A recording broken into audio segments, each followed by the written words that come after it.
Nigeria on the 18th of December 2017 from the Swiss government. A quick look at the equities market.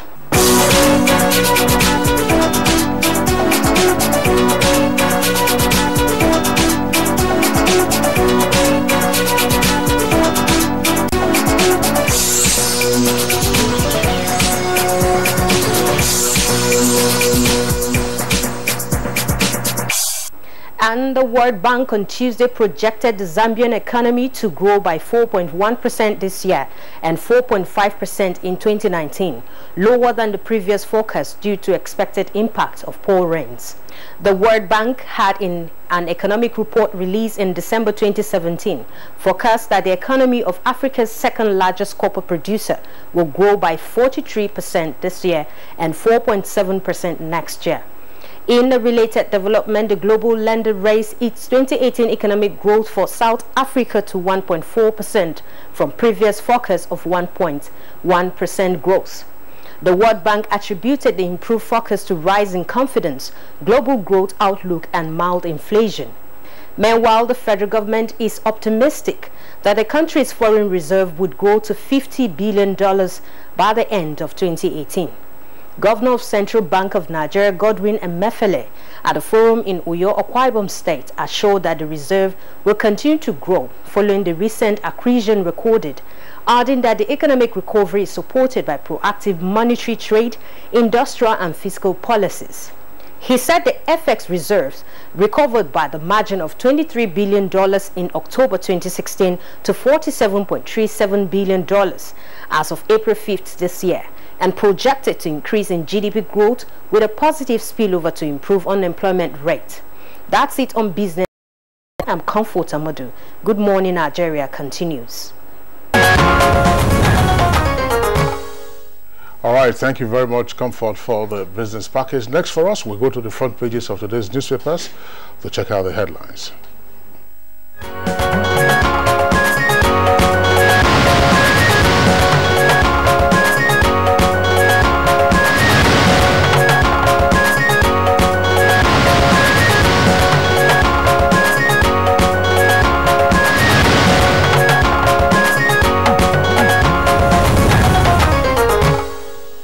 As usual, our newspaper reviewer Bayo Toyebi is here with us in the studio. Glad to see you, Bayo, this morning. Thank you, Sam. Good morning, Sam. Good morning, Kisley. Good morning, Nigeria. Okay, Kisley, you want to kick off? Yes, we have different stories on the front pages of the paper. The stories, of course, on politics, mostly, and matters arising from taxation, and so on and so forth. Let's take the lead story of this day newspaper. This day newspaper says with a double-decker headline, APC chieftains warn of move to frustrate party's convention. And then you have three riders to that headline. It says alleged plot to achieve tenure elongation through backdoor. And question NWC, that's the National Working Committee, members' role as supervisors and contestants in same elective contests. And details emerge on the long committee's recommendations. That story jumps to page 8 from the front page. And then also there's a story on politics. That's the second lead story. I would say the third lead story, by the way. It says Army sets up court martial to try partisan personnel and bars religious worship outside barracks. Army sets up court martial to try partisan personnel and bars religious worship outside barracks. There's also a story on politics, which is the lead for the Nigerian Tribune, and it comes with a kicker. Buhari's declaration. David Mark and Jonathan's minister target PDP's ticket. Three aspirants emerge in SDP. That story is in greater detail on page 3. And below that, that's the photograph showing the governor of Ogun State, Vice President Chibajo, and Chief Ayo Adebajo and his wife at the church service marking the 90th birthday of Chief Adebajo. Now, the story emerging from that is just headline immediately below the photograph. Greedy politicians have wasted Nigeria's destiny. As with the rider as Chibajo, governors and others extol Adebajo's virtues at 90. Sure. And yes, I'll take the authority, and the main headlines from the authority is still on the declaration by President Muhammadu Buhari to run for second term. And it says, I never promised Nigerians one term. That's attributed to President Buhari. With the rider, his declaration took us unawares, says the presidency. And there are other stories here on the front page of the authority. Below the picture story, federal government confirms receiving $322.51 million Abacha loot. That same story is the main headline of the blueprint. Abacha loot. At last, federal government recovers $322.51 million from Switzerland. Exposed looters.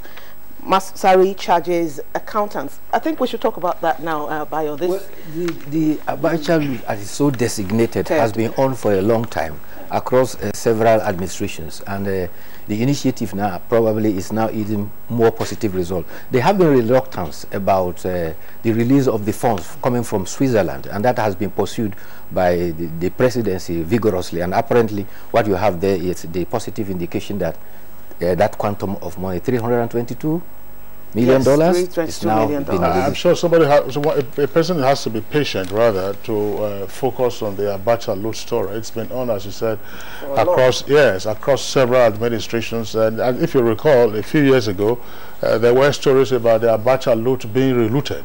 So which one is this one? Is this a new tranche, or is this the total sum? Is it part of what was relooted, and so on and so forth? So well, the good news is that the money is coming back into Nigeria, whether in batches or in trenches. What happened to what was allegedly relooted? Well, they are all subject of investigation. But talking about those quantum of monies, there were sums of monies that were identified in several countries, in several safe havens, including Switzerland and the United States. So I think it's the quantum of pulling them together that gives you the different trends of the sums of money. But the latest is the fact that some Nigerians in London staged a protest at Abuja House in London. They were apparently protesting the declaration of Mr. President to run again. A presidential aide has advised that well, it should not be unexpected. When you fight corruption, corruption fights back. And he says specifically the protesters are bent on embarrassing the president during his stay in the UK, and incidentally, it is clear indication that corruption is fighting back, and all those who are concerned are those that have been named and shamed in the corruption saga, and therefore they are taking their pound of flesh. The other story that Sheon, you alluded to, it was the special advisor to the president of media, Femi Adesina, who chose to set the record straight because he was on a television program, and they were asked him that the president had indicated that he will not run a second term, and he said no, that was a misquote. And he said in 2011, when he was running, he said he will be a president for one term, but he did not win in that year. And in 2014, while he was in South Africa, he said that he had wished that when he is president, at the time he was governor, because youth will have been on his side and he will have been able to work very much more for Nigeria. He said the victory came in 2015, and so that reference they are making is not applicable. But like the other portion you added, he said as aide of the president, the declaration of the president took all of them by surprise. They were not aware of it. Yes, because even our guest on the network news on Monday, when the declaration was made, everybody at the meeting was surprised. Well, we had a discussion on the president's declaration yesterday on Good Morning Nigeria, and Honorable Rotimi Amechi, that's the Minister of Transportation, the DJ of the campaign, said he wasn't surprised. Okay. So he wasn't surprised that he had, Talking about Minister Amechi, yesterday the Minister of Property said since everybody is declaring their salaries, he has now declared that his salary is 960,000, and that includes the sum of 360,000 for house allowance, and it is out of that quantum that he has to pay his aid. He was speaking at a book launch by the late Matthew Mbu, you remember, former foreign minister for Nigeria. The title of the book was Dignity in Service. Other training stories, like is the Army Special Court Martial. The blueprint has it too, below the nameplate. 2019, Army to raise Special Court Martial on partisan personnel. And there are other stories under that. CPC warns on use of codeine containing medication. Shitu to OBJ, IBB, others. You can't stop Buhari. Herders attacks, we've lost 212 in Gwe West alone. So says a Benue monarch. Budget 2018, Saraki orders committee to submit report next week. Troops, SSS, arrest Boko Haram IED expert in Gombe. Police confirm attack on Atiku's campaign, NAP 3, and Lassa fever death toll hits 101. The Lassa fever is still raging on. Yeah, unfortunately, I think the incidence has been quite high this year. Bayo, let's take a look at. Concern is in Benue now. The traditional ruler of Guawes, his name is Daniel Abomise. He says between the year of 2011 and 2018, they have lost 212 in his local government area. This was when Governor Samuel Utom visited that area following a report about some deaths. There was also a report that a soldier was reportedly killed during a gun duel with herdsmen. And out of frustration, Governor Utom has urged the people to take up stones and defend themselves. Yeah, in fact, that story is headlined just below the name flag of the Nigerian Tribune. It says, "Take a cue from biblical David. Stone your attackers," Otom urges Benue people. It says, "I'm tired of keeping IDPs." That's on page 36 in greater detail. That's from the Nigerian Tribune. And then also on the front page of the Nigerian Tribune, just right to the right hand panel, where you have a number of headlines, 4 of them, by the way. It says, "Why we have not acted on $2.5 billion Eurobond request." That's according to the Senate. And then below that, you have FROS, EFCC recovered 29 billion naira tax revenue from defaulters. That's on page 7. And on page 2, 2018 budget, Senate's Appropriation Committee giving 1 week deadline. There's a very important story on the authority, just that page on the authority. Rainy season. NCAA wants pilots, others against air mishap. That's very important as we approach the rainy seasons, or the rains are coming in now. Yes. And then the weather would, obviously, people need to be careful when traveling, especially in the air. Yes, NEMET has been on and warning that this year we are about set for a very heavy rain season, and there will be a lot of hazardous weather, and therefore they have warned that pilots should strictly abide by warnings, particularly relating to weather, and should not take risks. You recall that sometime last year, some pilots were actually indicted for ignoring some of the warnings that were given. Although we're lucky we didn't have any mishaps. However, all stories about, let's have some cheering stories. Nigeria has powered into gold haul at Gold Coast.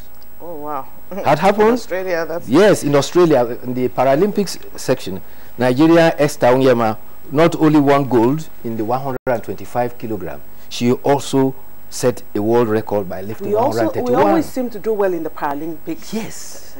I mean... Yes. And not only him, there was also in the men category, in the light heavyweight, Ronald Ezurike won gold, while the silver went to Paul Kennedy. There was another one. This time it was in the men's heavyweight, and it was taken by Abdulaziz. He also won gold. Nigeria so far has 4 gold and 4 silver. 2 of the silver is coming from table tennis. Yeah, but I don't know what's cheering about that, because if we were to look at our position on the medals table, I think we're around number 10 or so. Yes. On the medals table, and then you ask yourself, the so-called traditional sports where or events where we used to do very well, yes, what has happened? These are issues that we have had guests on this program discuss, and then other concerned stakeholders. Mary Oyali has been here on a number of occasions to raise, concern about what we are doing with track and field, the need to groom talents.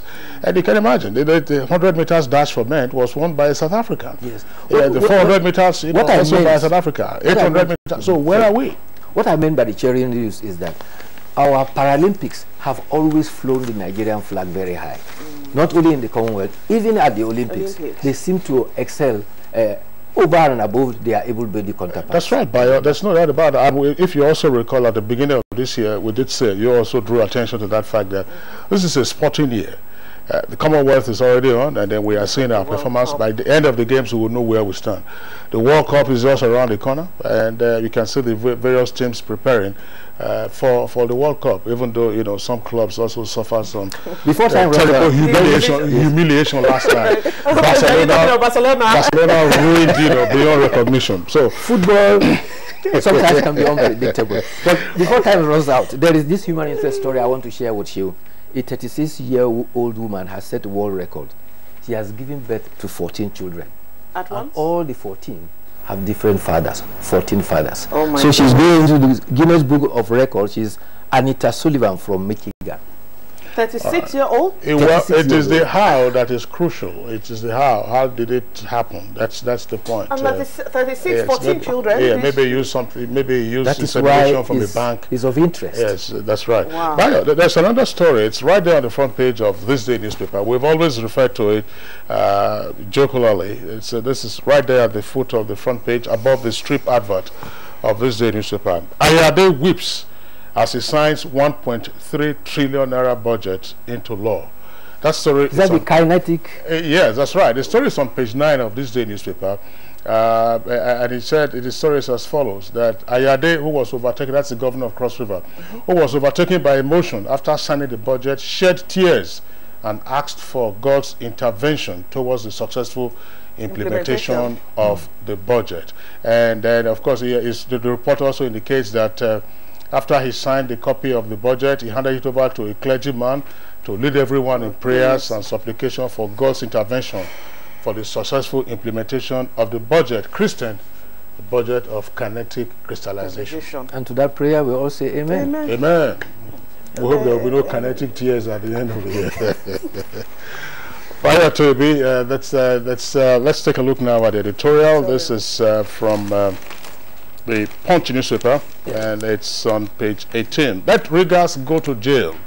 That's on elections, by the way. And it says that Nigerian politics is thoroughly rotten.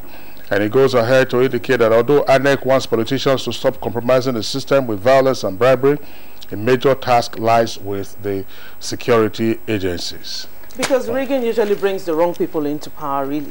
Well, rigging is something that has been with us for a long time. Nobody ever admits the rig until of recent, when a former deputy Senate president said yes, they had participated in rigging, and he gave an inkling into how it is done by monetizing the officers who are involved in the electoral process. INEC, even opponent parties, give them money so that they look away. But the snag is that, in spite of complaint all the time, people have not been arrested, and where they have been arrested, nobody has been tried. And that is a big problem with the Electoral Act. There are provisions in the Electoral Act that if you are caught involving in electoral malpractice, you are supposed to be prosecuted. But it is hardly ever taken on. That's right. Well, Bayo, that's the call now for persons who rig elections, to be tried, and then if found guilty, to there has been called for an elections offenses tribunal or commission, rather. No, something like election commission. offenses commission. All right, Bayo Toyebe, that's the much that we can take. We like to thank you for being with us. See you again tomorrow, which is Thursday, and tomorrow we'll be looking kinetically at some crystallizing stars. Enjoy your midweek, Bayo. Thank you very much.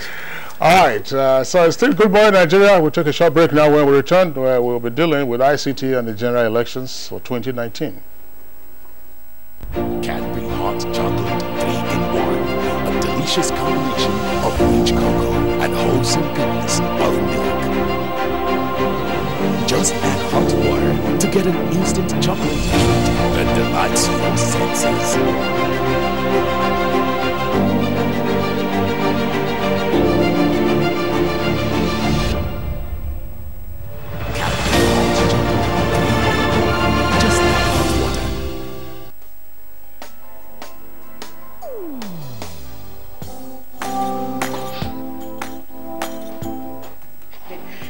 Chief.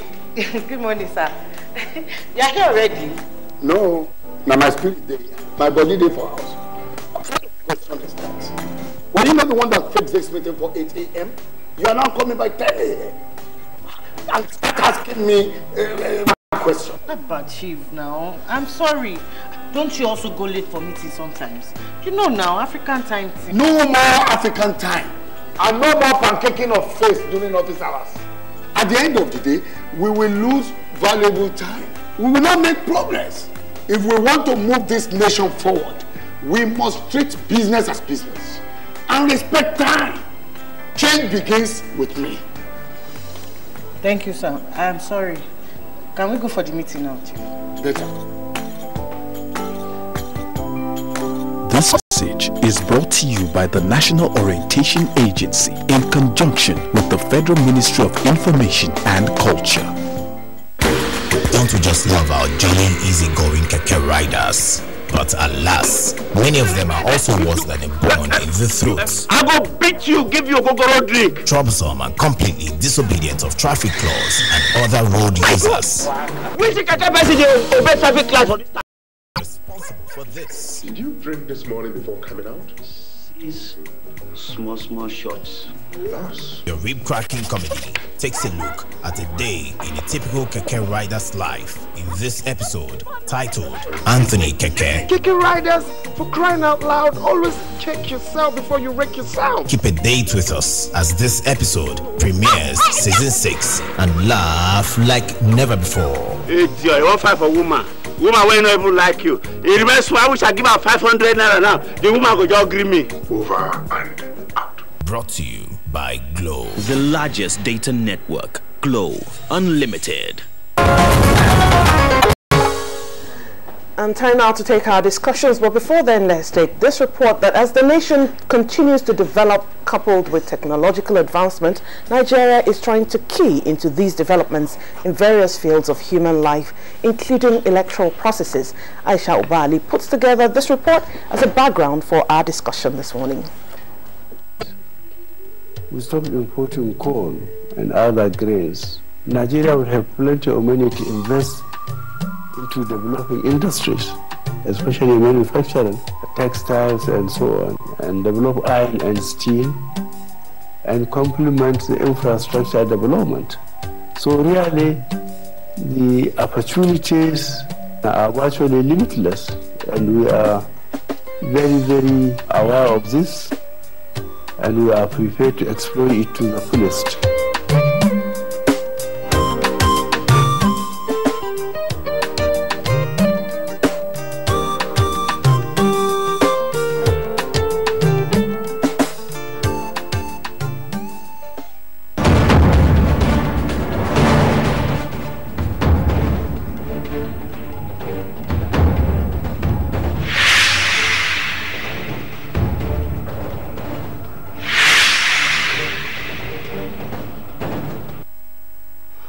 Welcome back, but if you just joined us, it's still Good Morning Nigeria. We are reaching you live on the network service of the Nigerian Television Authority. We just signed up a moment ago the Director General of the National Orientation Agency. Another guest has joined us, and he is NTA2Lagos. He's a familiar face on Good Morning Nigeria whenever we are analyzing election matters. He's Chairman of Electoral Reforms. NTA2Lagos, pleasure to have you on Good Morning Nigeria.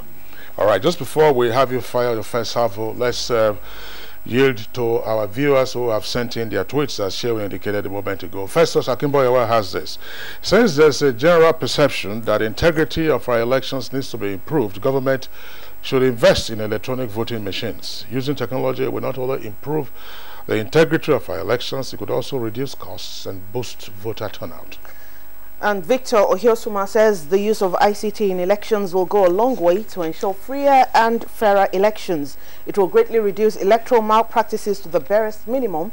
I just hope that the controversy over the amendment of INEC has introduced that method to curtail election rigging, but the politicians criminalize technology deliberately. Give the impression that, look, we are not ready for it, we will never be ready for it, and there are always examples of why we should not go that way. But I think, like I said, what we need to do is to say, look, at every point in time we have pushed INEC incrementally to begin to do what improves our electoral integrity. And listening to, the conversations you had earlier, I am pinning much more that, yes, technology will advance our electoral integrity, but the attitude of the politicians themselves in doing what naturally happens when you introduce counter technology, negative counter technology, if you like, is what we're going to be contending with. Now they understand the shock of the PVC smart card reader has worn out. So what new now? They will also be in the laboratory. They will be thinking. So, but citizens themselves, citizen action, citizen support for whatever is done to improve our electoral integrity is for me the conversation going forward for 2019. So it's not just about when we make a fetish of technology, we give the impression that it will resolve all the issues. You talked about glitches. It will always be there because you are going to have colluding electoral officials who will ensure sometimes that even the best technology, you know, does not work. What do I mean by that? Look at the smart card reader, for instance. Many times that we talk about failure, it's self-inflicted failure.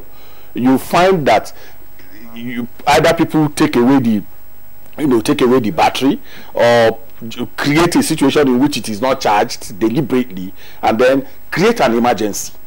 What do I mean by creating an emergency? You have seen people line up to vote, and then 1-2 people perform, you know, get to the player, and they say, oh, it's not capturing that, blah blah blah, and everybody puts the pressure on the and say, look, let's go on manually. But if we continue this education that NTA and other media organizations are doing now about the need to play up and hold down technology for elections, we are going to get to that point where we will minimize, you know, deliberately some of these issues. Thank you, Ezenwa. Now we'll go to Ajijola in Kaduna, and you've heard what Ezenwa, the issues he threw up, or a key among which is that the role of politicians. So are politicians willing to adapt to the deployment of technology for election? Frankly, politicians, the country, the electorate, they must adapt or die. I think some very, very useful insights have been provided both from the viewers' tweets and from some of the participants. First of all, technology must adapt to man. It is not man that must adapt to technology. INEC has to be able to design the technology so that it is as easy to use as a cell phone. It is as easy to use as riding a bicycle, so that we can overcome these literacy challenges. We can't just design voting technology simply for educated people in the city. Also, I think, as Mr. Mwafo has correctly pointed out, technology is a never-ending arms race. As soon as you deploy one kind of technology, of course, somebody is going to try and find a way to counter it. And so technology is not necessarily the panacea end-all that some believe, but really is just a continually evolving means. And therefore, it means we must have some level of what we would call eternal vigilance. And I'm very happy that the gentleman from INEC spoke about really studying the issue of voting machines. Last year at DEF CON in Las Vegas, at the Hackers Village, 30 different types of voting machines were brought in. Most of them were hacked within the first 5 minutes. All of them were hacked within 90 minutes. And these are, you know, world-renowned voting machines. So again, you know, nothing is absolute in terms of technology. Technology is created by man and can be broken by another man. And finally, I would just like to point out that I think it's important for INEC to be able to assure us that first and foremost, their systems have some level of protection, they are sufficiently robust, there's encryption, there are certifications, both for the staff, for the connectivity, for the actual equipment. So there's a whole, I think, a level of things. And then also, I would really want to ask the National Assembly to really critically look at what has happened, especially with Cambridge Analytica and political propaganda. And I would also, frankly, call on Mr. President, using the powers vested in him in the Cybercrime Act of 2015, to designate the electoral process, not... Well, I think maybe how we should approach this is to ask the question whether what INEC, you know, has been doing, the testings, the enhancements and all that will be ready in 2019 to use, you know, this technology. Because if and that will not be fine. Now, is there technology against vote buying? Is there what because the brick walls that the politicians, and that's the question that you're asking, they have met in INEC. We shouldn't run away from that. There are, before now, all you needed to do was compromise INEC officials, write your results, and then you are on. Then you say, oh, meet me in court. Okay, now the simple technology that has been introduced by INEC, the simple enhancements that has happened, has even deprived the INEC officials the opportunity to do some of the things that they used to do in the past. So the politician has shifted his attention to the voter. And so he takes his money and comes to the place and says, okay, if there are 100 of you, how much do I need? I need 2,000 for 5,000 votes. Pam, pam. Everybody gets it. And then, so in the thinking right now is, yes, we will introduce technology. Yes, we will do all that is necessary to do, but except we drive frontally the issue of collusion between those who have responsibility to maintain law and order, the security agents, who will see in open, broad daylight people exchanging money for votes within the voting area, and people will also be frying akara and they don't care, they don't do anything about it, except we run an advocacy that begins to deal with that. We will get the technology, it will serve us well, but it will still not resolve the question of electoral, the human angle. I'm wondering, Ezenwa, let's address this collation and transmission. We had seen election cycles, political parties that could afford it, tallying up their own results in the course, right from the polling unit up to the next level, and occasionally they have also used this, in pursuing their petitions at various election tribunals. But if we have a scale up in the technology to be adopted by INEC for this purpose, can we deal with that manipulation of collation, which is all collation and transmission? Because if there is a snag there, as you very well know, it could very well be an entry point. I think first, with due apologies, the laziness of the politicians itself plays quite a lot of role in the challenge that we face. Why do I say that? One of the initiatives that Professor Mahmood has introduced recently is an enhanced and emboldened result sheet, pasted, and he has given instruction that it has to be pasted at every polling unit. But do you have party agents at polling units? If you don't have party agents at polling units, your opponents will manufacture party agents who will bear the tag of your own political party and sign off on a result, and then you go back and lament. So if you had party agents in every polling unit, now you can snap, okay? You can snap. And the new amendments that has happened in the Electoral Act has allowed the admissibility of technology, really. So you can now snap those results polling unit by polling unit and transmit by yourself to your own situation room, if you like. That's right. So you can have a clear collation of what your results are. And the process is so enhanced also that political parties are allowed to follow materials from central bank. To win the 400 meters gold at the Commonwealth Games. The 20-year-old Nigerian ran 51.81 seconds to make the Wednesday's final at the Karawa Stadium. After day 6 of the 2018 Commonwealth Games, Nigeria's Blessing Ibrahim finished 5th in the women's triple jump final. Competing in a field of 11 participants, Ibrahim, 28, made a leap of 13.48 meters, which was not enough for a podium finish. Nigeria's D Tigers suffered their 4th defeat at the Gold Coast event in Australia also on Tuesday, losing 66-61 to Scotland in the men's basketball event. Abdulaziz Ibrahim, Roland Uzuruke, Ndidi Nwosu and Esther Oyema have helped Team Nigeria claim 4 gold medals in para-powerlifting and 2 silver from the duo of Paul Kennedy and Lucy Ejike. With 8 medals in her kitty, Nigeria is up to 9th position on the medals log, while host Australia stayed top with 52 golds, 39 silver and 42 bronze, totaling 133 medals. In football, Liverpool reached their first Champions League semi-final for 10 years after coming from behind to win Manchester City 2-1 and secured an emphatic 5-1 aggregate win. Mistake, Liverpool looking to profit.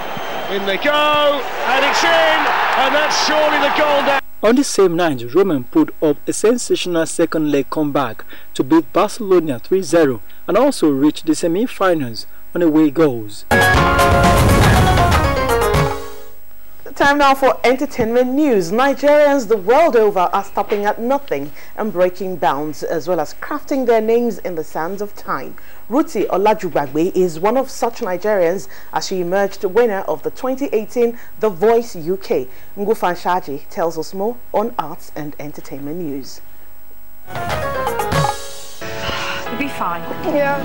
I'm Ruti Olajubagbe. I'm 18 and I'm a student and a part-time carer.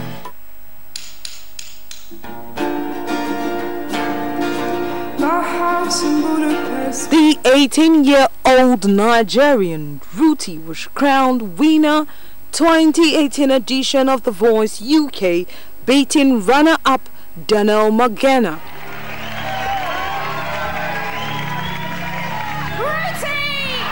She emerged champion after 3 incredible performances, with her final song Dreams by the Cranberries.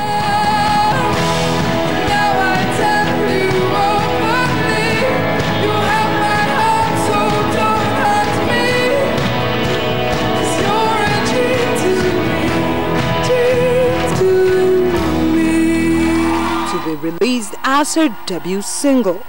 Earlier in the show, she was joined by Coach Tom Jones to sing Louis Armstrong's What a Wonderful World.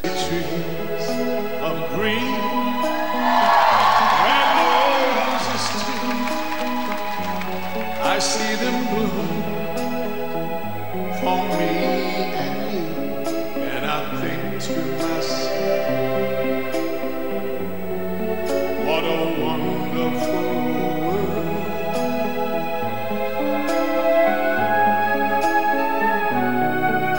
The skies are blue.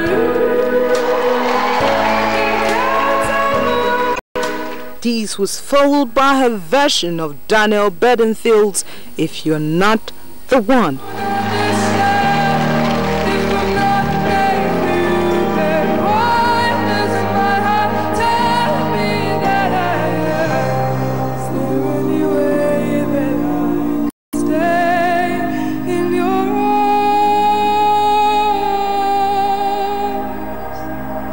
She won £100,000 prize as well as a deal with Republic Records.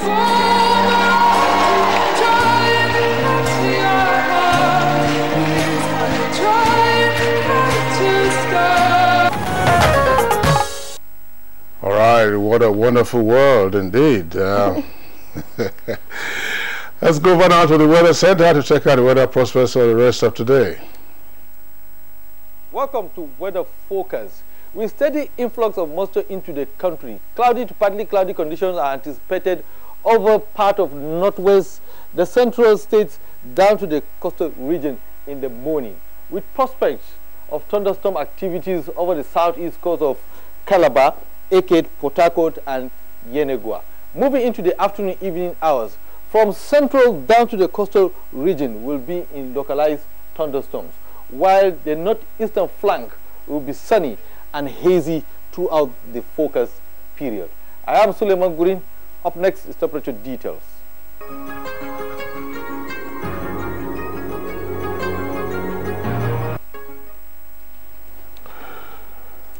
And that's Good Morning Nigeria for today. We hope to see you tomorrow for another edition. I am Shium Olaguti. And I'm Kingsley Osavalo. I join show in thanking you for being with us on the program today. See you tomorrow as well. Same time, 7 o'clock in the morning.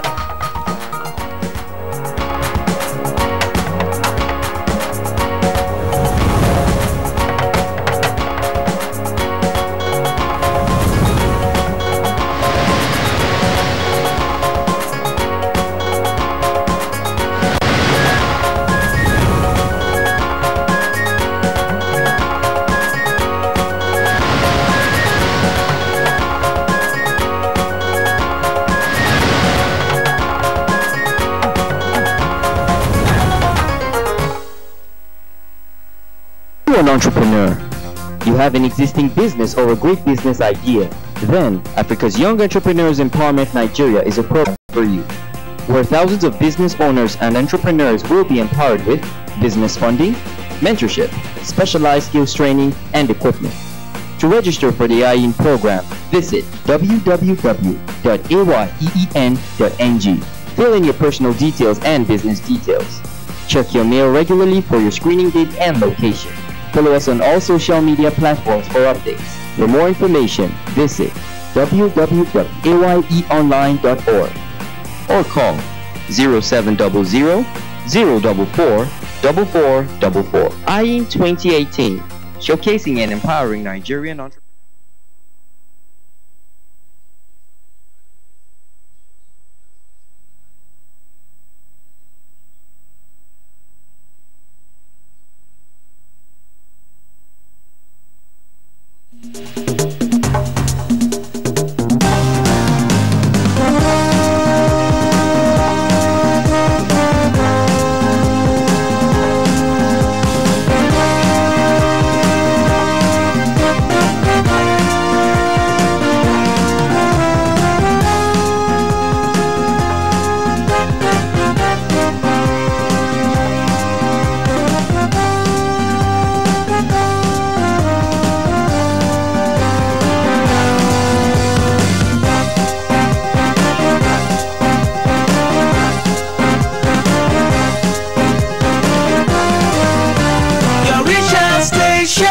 NTA2Lagos Network Center.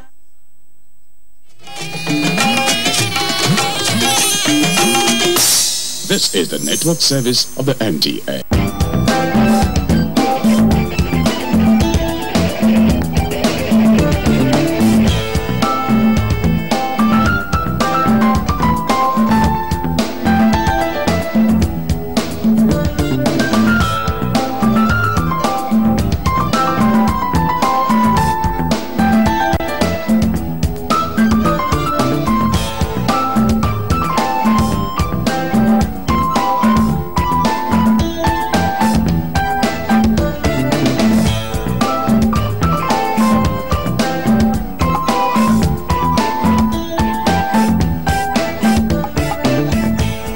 Thank you for tuning in. This is Conversations here on NTA. Now, this is a program that affects you and me. We talk about everything under the sun, and today's topic is actually one of them. We have in the house today Halima, one of our regular sisters in the house. Hello viewers, and welcome to the conversation. And we also have Professor Andrew. Professor, could you tell us a little bit about yourself? Good afternoon, viewers. I'm Professor Andrew Zamani. I'm a clinical psychologist. I teach at Nasarawa State University. Okay. Thank you so much for coming into the conversation room. Our topic today is self-control. I'm sure anyone that is watching right now can relate to it in some way or another, when you go overboard or when you're just under it. We'll be talking a lot more about that when we get back here on Conversation.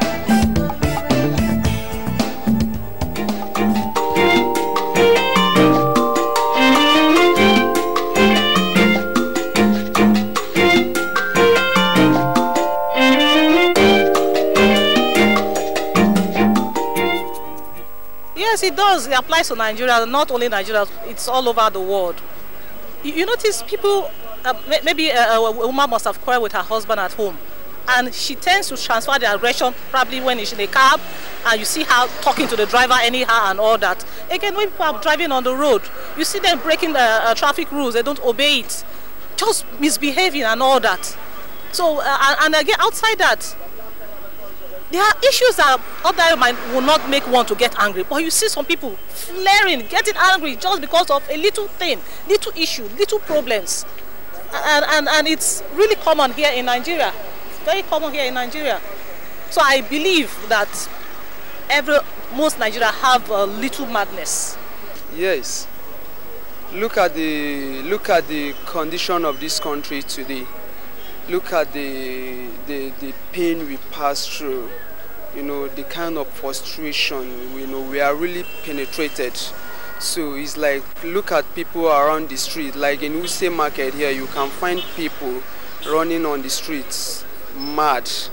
But go to their place, talk to them. You understand that most of their madness is hour-to-hour madness, but not even really 5-minute madness. And like the going says, there's in every king there's a kid. In the sense that, what does that mean? That in every king there's an atom of madness. There's something that must show that the person, will get angry at maybe at something. We are all humans. Funny enough, you cannot dispute that. But as an average Nigerian, trust me, they can be mad. Just some or you're trying to provoke another person, can actually exhibit that 5 minutes madness. Because madness is kind of temporary madness, and we have permanent madness. Okay, when it's temporary madness, it has to do with a delusion. Possibly you believe there are things you could do on your own. Your self-thought kind of pushes you to do things that falls out of ARI or out of an equation. That is when you see some Nigerians exhibit that daily madness, or kind of a, should I say, psychiatric break, a temporary psychiatric break. That is the psychologist aspect of it. To me, I take it as the way I choose to be, or the way I choose to live. If a human being is there, you decided you make up your mind to be happy. No matter what will come your way in the course of the day, you overcome and your happiness will continue. For we Nigerians, I think it's more than 5 minutes, due to the situation in the country and hardships and all that. Well, I don't think that should be, since it's been certified by physicians or that naturally in their nature is their nature to shout at their wife, shout at their children. It's there's some women that claim it's their nature to shout at the children, shout at their maids, shout at their husbands. It happens. How do they? What's the first step? To getting better, to seeking some sort of check to that? How do you get better from shouting all the time? Some people can't help themselves. Yeah, and it's even worse when the husband shouts, the mother shouts, and of course with time the children also learn to shout. They would shout while they are kids, but when they become of age, they too would shout. So you have dad shouting, mom shouting, and then adult children shouting. You get the point. So when you have such a situation, you know that something is obviously very wrong, because the parties do not see anything wrong with it. In that. They don't see anything wrong with shouting at each other. That's the way they get things done.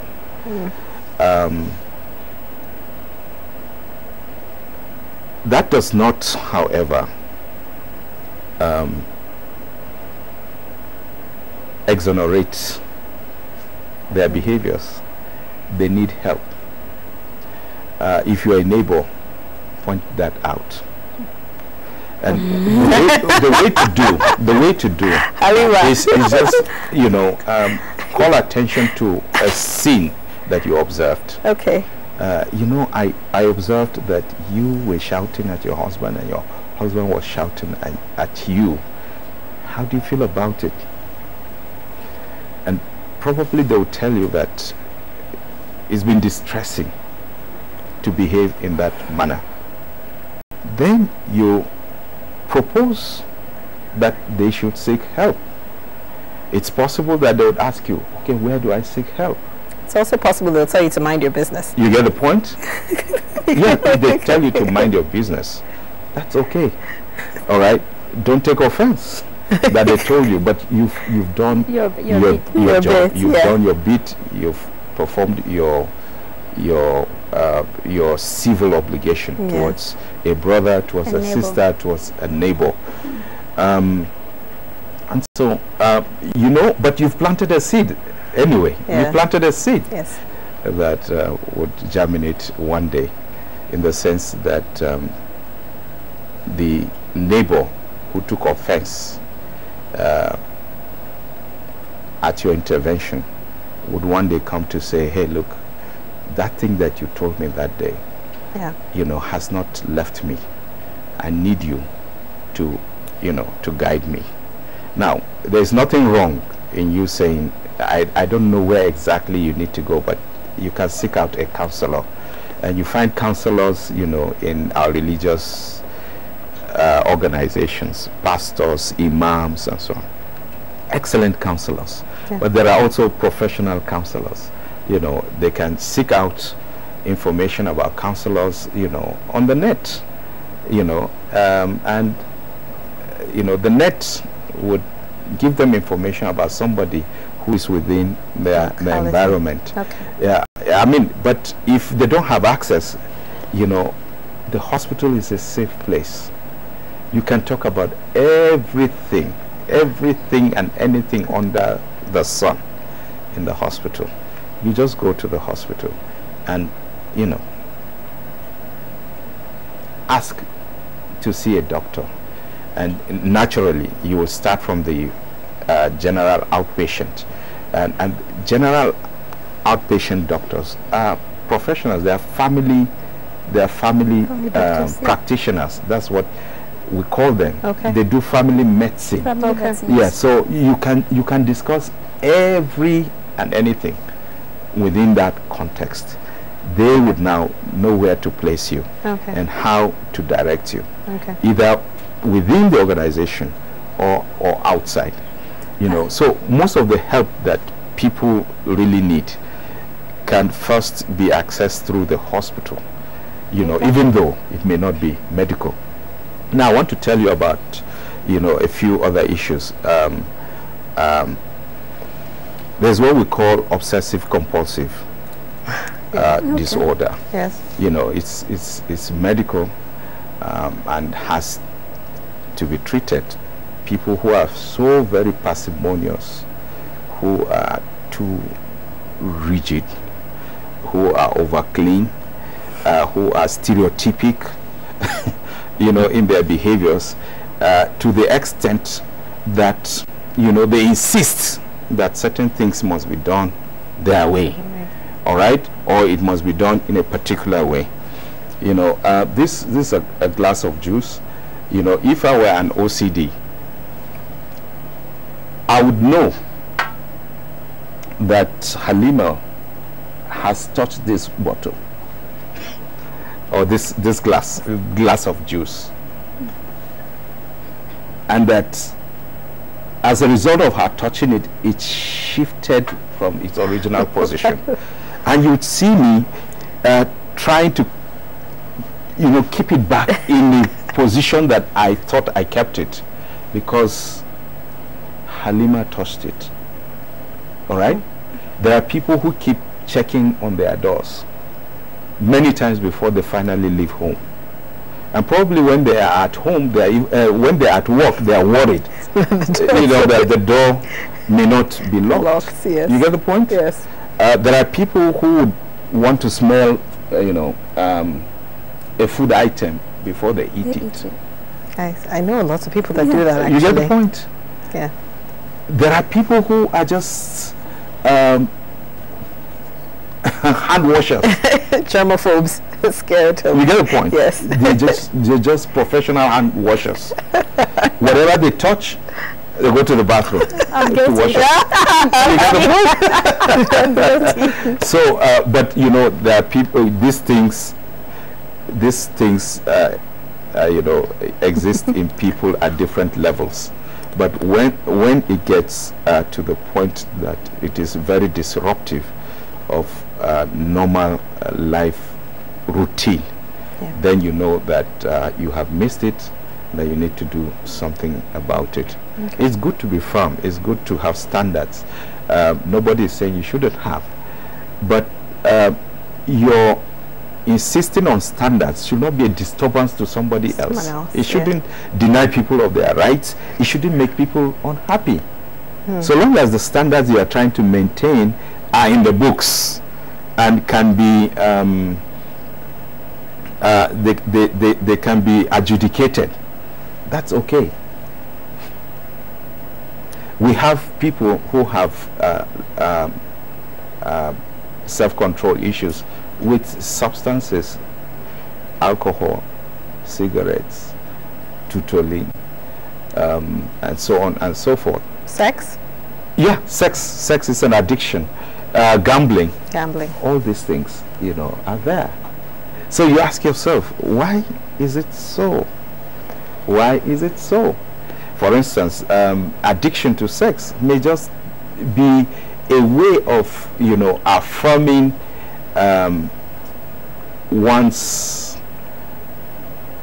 relevance, a way of trying to gain acceptance, because, you know, all along one has grown up in a deprived and an emotionally deprived situation. Okay. Yeah, or it could start as an acting out behavior by a child or by a woman or by a guy, you know, acting out against somebody who is so very close, you know, who has offended them to the point that they want to get back. You get the point? Yes. And one thing leads to another, and then there's loss of control. Yeah. Yes. Okay, we're almost out of time, but I would just like you to just give us a summary to the viewers out there on self-control, what people need to do. Well, first is for us to know ourselves. Two, for us to be conscious of our tendencies.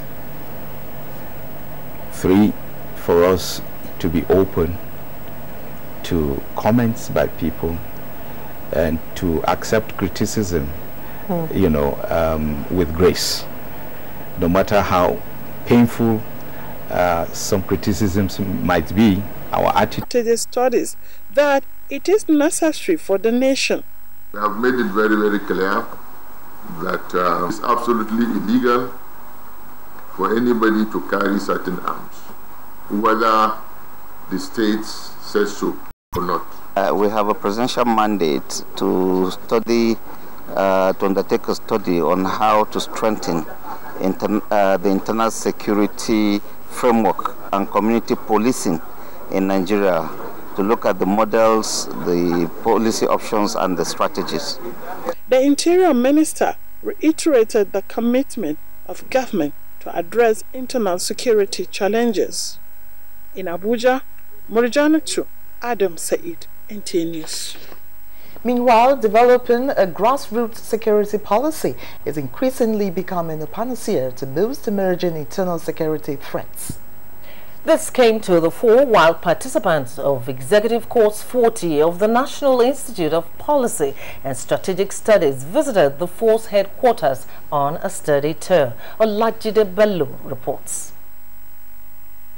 The visit by the Senior Executive Course 40 participants to the force headquarters was not just to exchange pleasantries, but to brainstorm on strategies towards improving the country's internal security structure.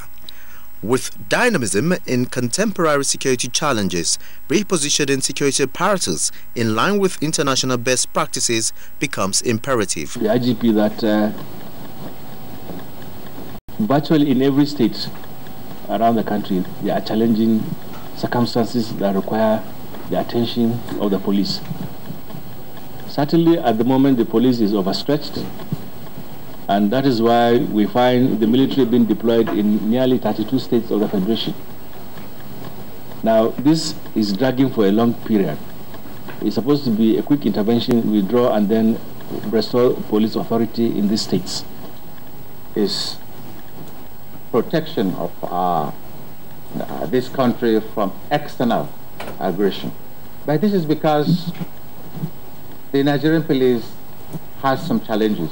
The visit is in line with President Buhari's directive on strengthening community policing as a strategy towards combating crime in the country. In Abuja, Olajide Bello, NTA News.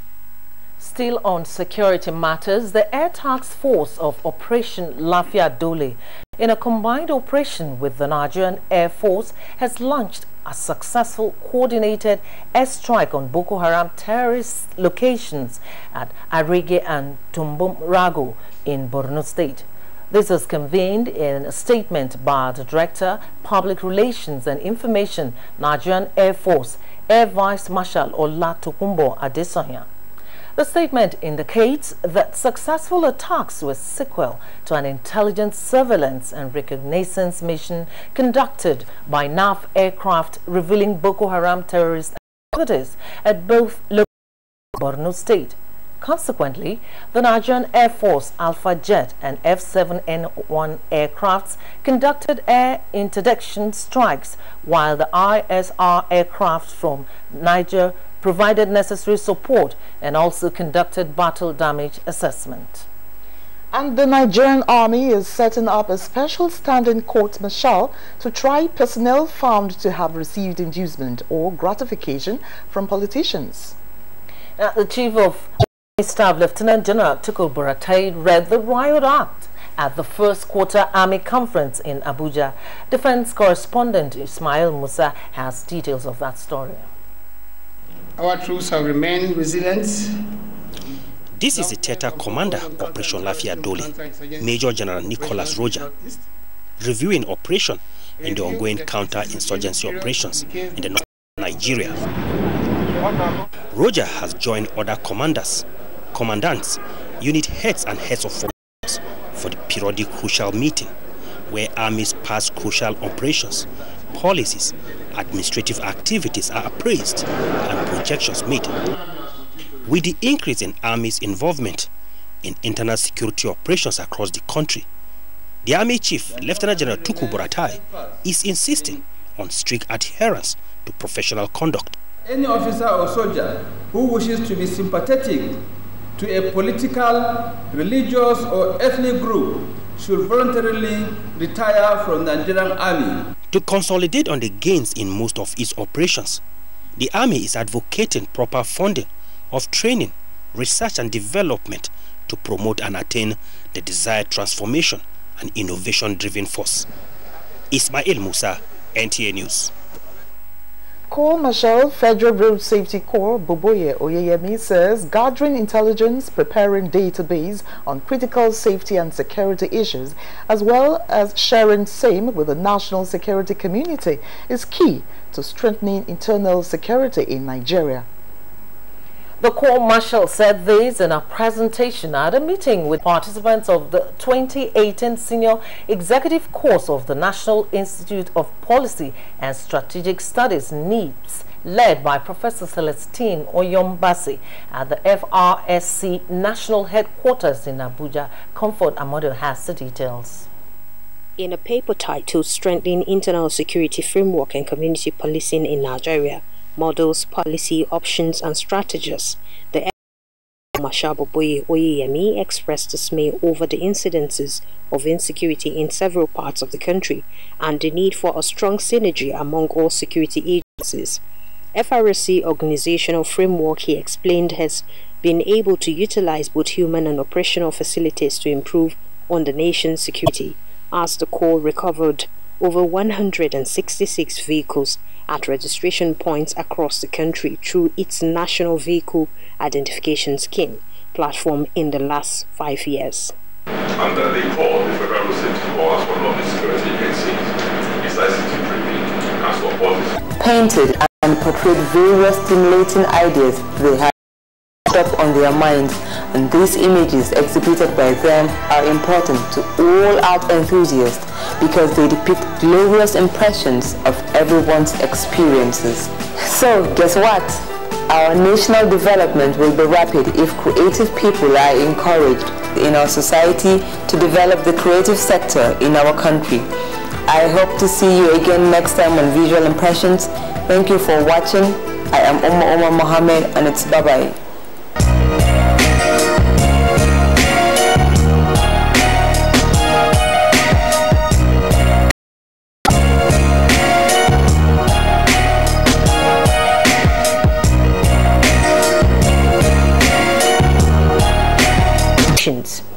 The Chief of Army Staff, Lieutenant General Tukur Buratai, read the Riot Act at the first quarter Army conference in Abuja.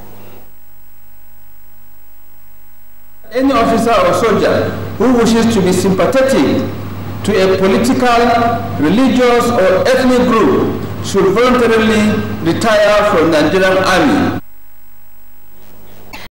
developing a grassroots security policy is increasingly becoming a panacea to most emerging internal security threats. This came to the fore while participants of Executive Course 40 of the National Institute of Policy and Strategic Studies visited the force headquarters on a study tour. The IGP that virtually in every state around the country, there are challenging circumstances that require the attention of the police. Is protection of this country from external aggression. But this is because the Nigerian police has some challenges.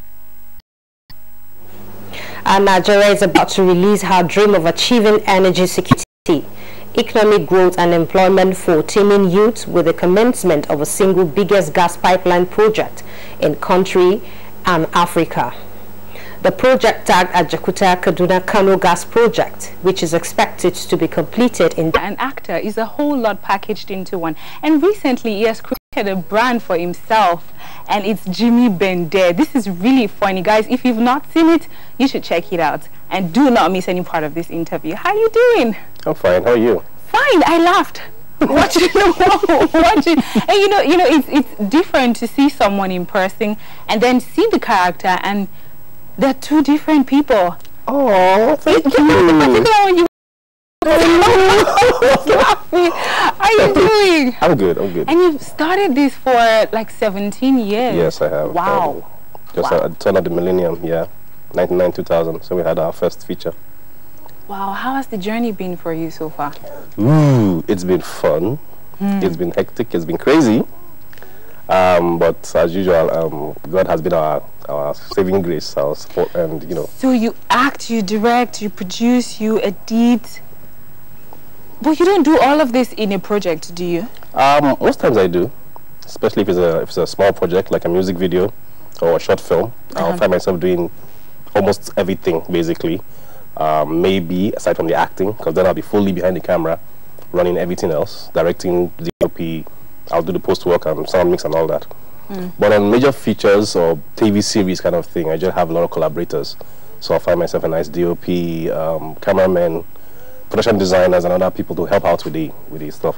You know. Okay, let me ask this, because I mean, for the wedding party, Kemi Adetiba debuted herself for movie as a director, and I mean, she got a whole lot of buzz. She got a feature on CNN, but thankfully the movie was.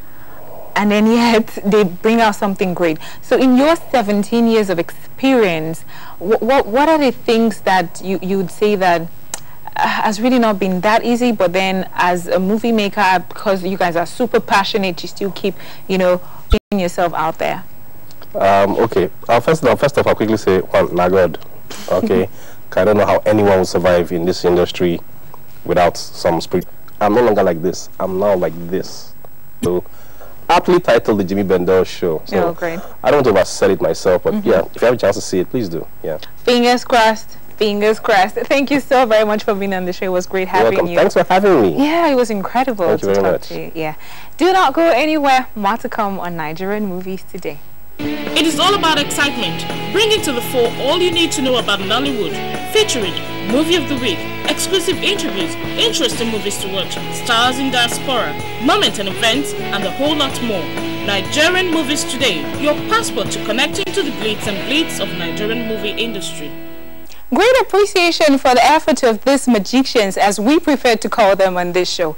Moving on, it's time for you to see those works we have put together for your pleasure as interesting movies to watch.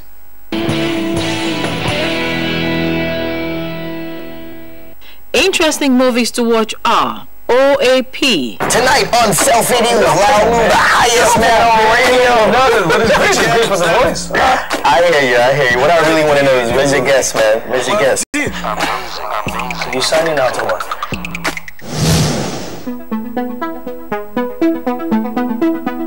What is that good about this morning? Maybe we sleep and wake up. Some people will just die. If you are going to live in this house, you should know your place as a child. In my house, I am the father. Because of the missionary star way, so for me, maybe people that they say, how come Matado they told me to SU? Auntie, nothing bad with SU style now. Hit the phone lines up, let's know what's popping with the traffic. Oh man for himself, they could not throw the question for public. Tell me how they go find my answer. Lillian. Let him be Lillian. Lillian. How again? Sebi you say I'm all and oh moye. We don't go be, we don't go be. Oh yeah, no before she back. We don't go be, we don't go be. Oh yeah, no before she back. God, I thank you. Today not be my day.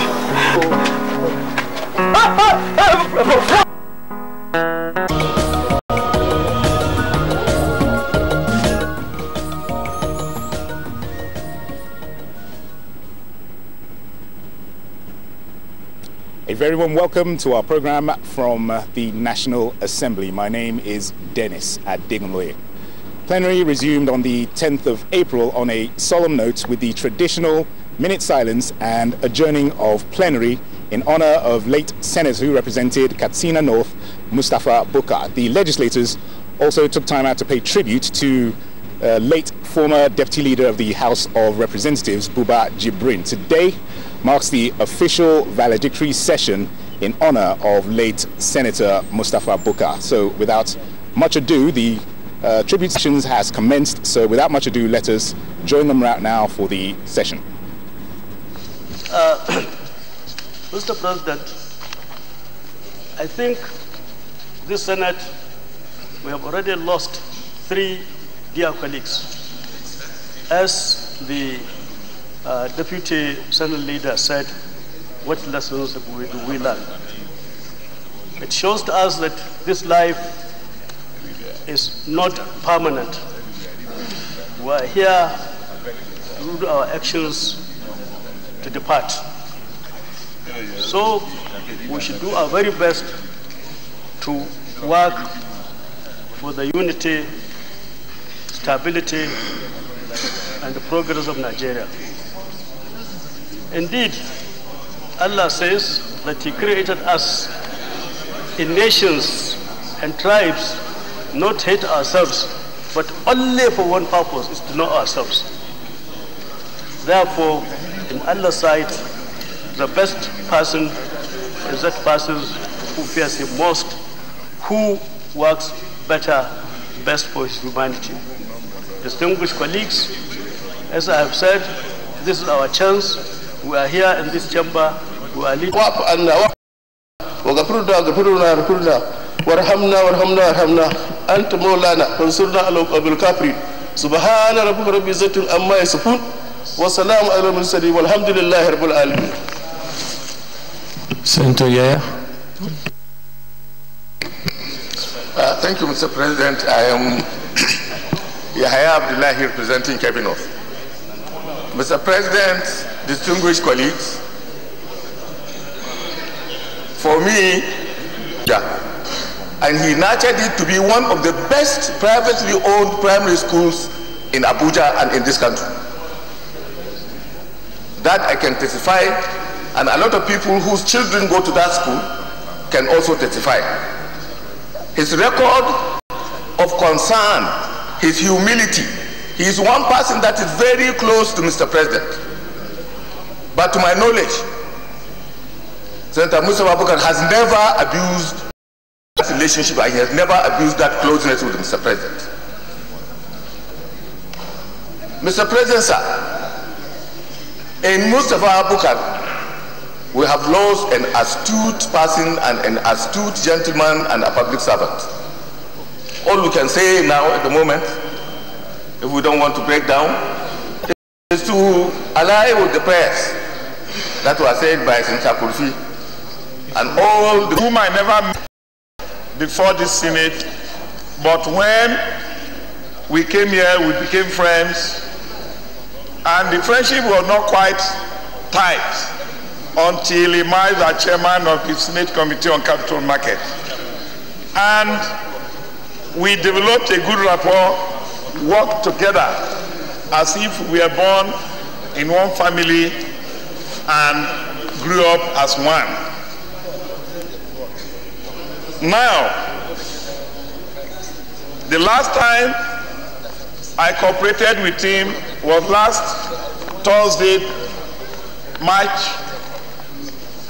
29, the day we vacated. We had joint conference committee with the House of Rep on the demutualization bill. And after waiting for some hours, the clerk approached me. The distinguished chairman of the Senate committee, Mustafa Bukar, has asked her to tell me to preside, that he was not feeling fine. I presided, made several calls. I couldn't get to him, but I felt he has informed me he's not well, so there's no need pressurizing his phone. And therefore, a lot of things have been said today about our dear colleague who has left us. And I do adopt all the things that have been said. I just want to add just a few things about life and our relationship with our dear colleague.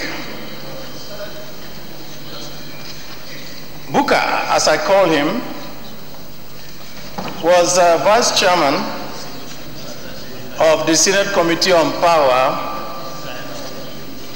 to me, and also to other chairmen before me. What has happened is that he has translated to a better place than this place where we sit today. May his soul rest in peace. Senator Barrow. Thank you, Mr. President. I am Senator Barrow Jibrin. I represent Kano North. Mr. President, first of all, let me condole and commiserate with the entire family of the deceased, this August Senate, the people of Katsina North Central Zone, the people of Katsina, and indeed the entire country for the loss of this patriotic Nigerian, Senator Mustafa Bukar. Senator Mustafa Bukar was a devoted legislator by excellence, who devoted his life to the development of this country. Anytime he stood up in this chamber to contribute to debates, his contributions were laced with wisdom and empirical facts, which he garnered in his prior life before he was elected into this very, very hallowed chamber. You may recall that he was a civil servant by excellence who served in various capacities in different departments of government, both at his state of Katsina and the federal government. Mr. President, we all knew, or we all know, the zeal in the heart and mind of Senator Mustafa Bukar in putting best at all times in matters that are related to the development of this country. He was up and doing in every situation he found himself, in making sure he did his best. I remember the pressure was always putting on me in respect to one of his bills, a bill for the establishment of Federal Polytechnic in Daura. He kept on talking about that bill. The only thing I will say, and I will pray, is that we have a senator who is going to replace him. With a heavy heart that I rise to condole the family, Dora Emirate, Katsina State, this chamber, that's the Senate, even the presidency and the entire nation for the sudden demise of our colleague, very reputable engineer, very smart one for that matter. Engineer Booker lived a very good life. It's worth emulating. I knew him first in 1997 when we first met at the Council of Nigerian Society of Engineers. In fact, he was known to be a very productive engineer because he participated in every group activities, particularly the one related to civil engineering and structures. In fact, the man was a bridge builder. Distinguished Senate and Nigerians for the service that he has rendered to this country. Permit me, Mr. President, to say that with what has happened in this Senate has lost. Our brother, friend, and colleague, Senator Bukar Mustafa, has completed his own circle. Mr. President, arrogant with power.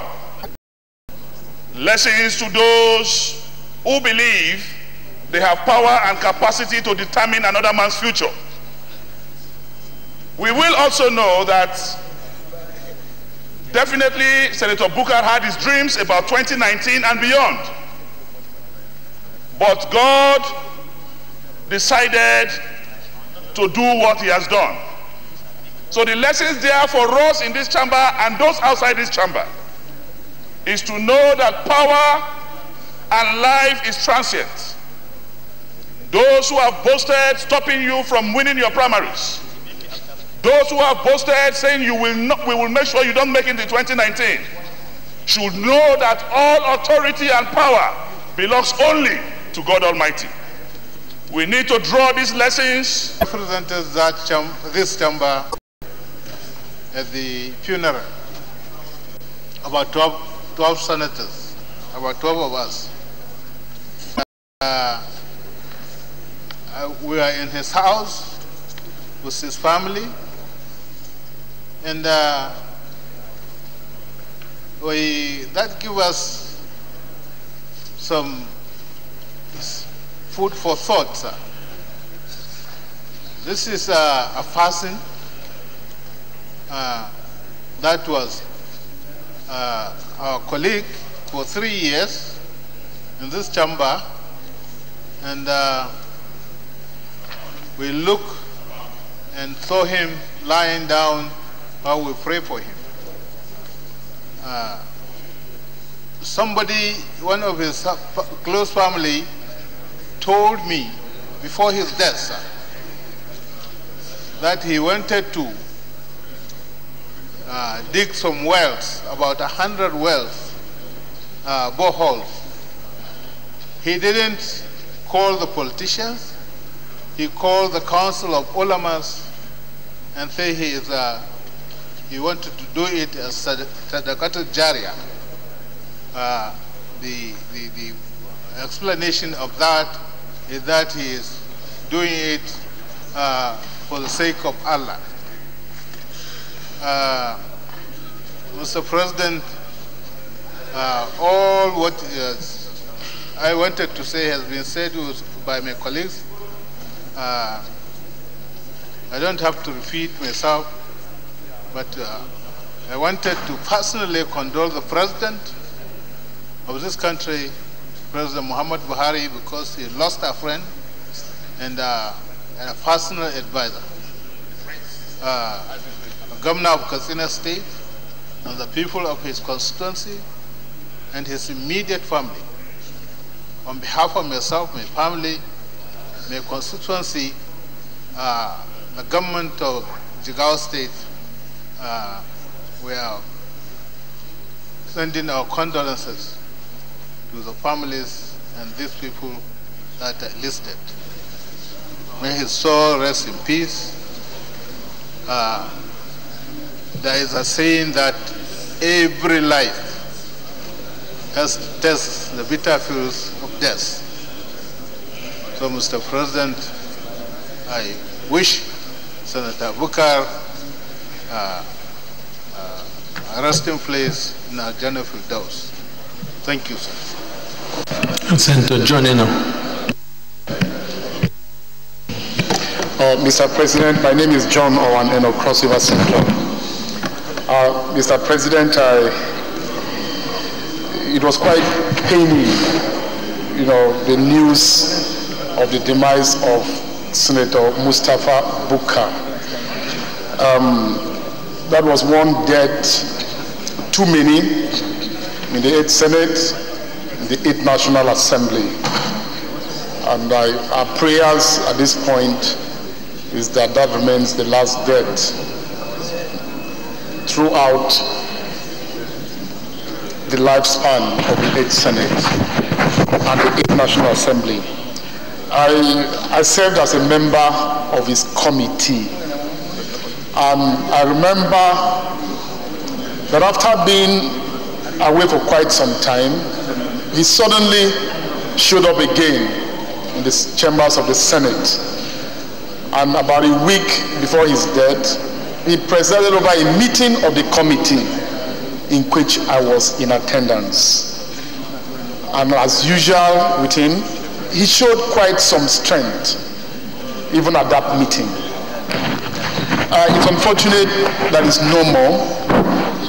I mean, even though he came to the Senate after a very inspiring career in the state civil service and the federal civil service, he still carried on with a lot of grace, a lot of maturity, and was quite a lot of humility.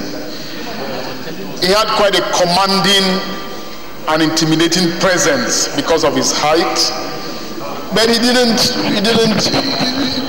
show that, in anything he did. I mean, Senator Dino Melaya just mentioned that I'm sure a lot of us in the Senate just knew him as a senator from Katsina, without even knowing that he was actually a senator representing Mr. President.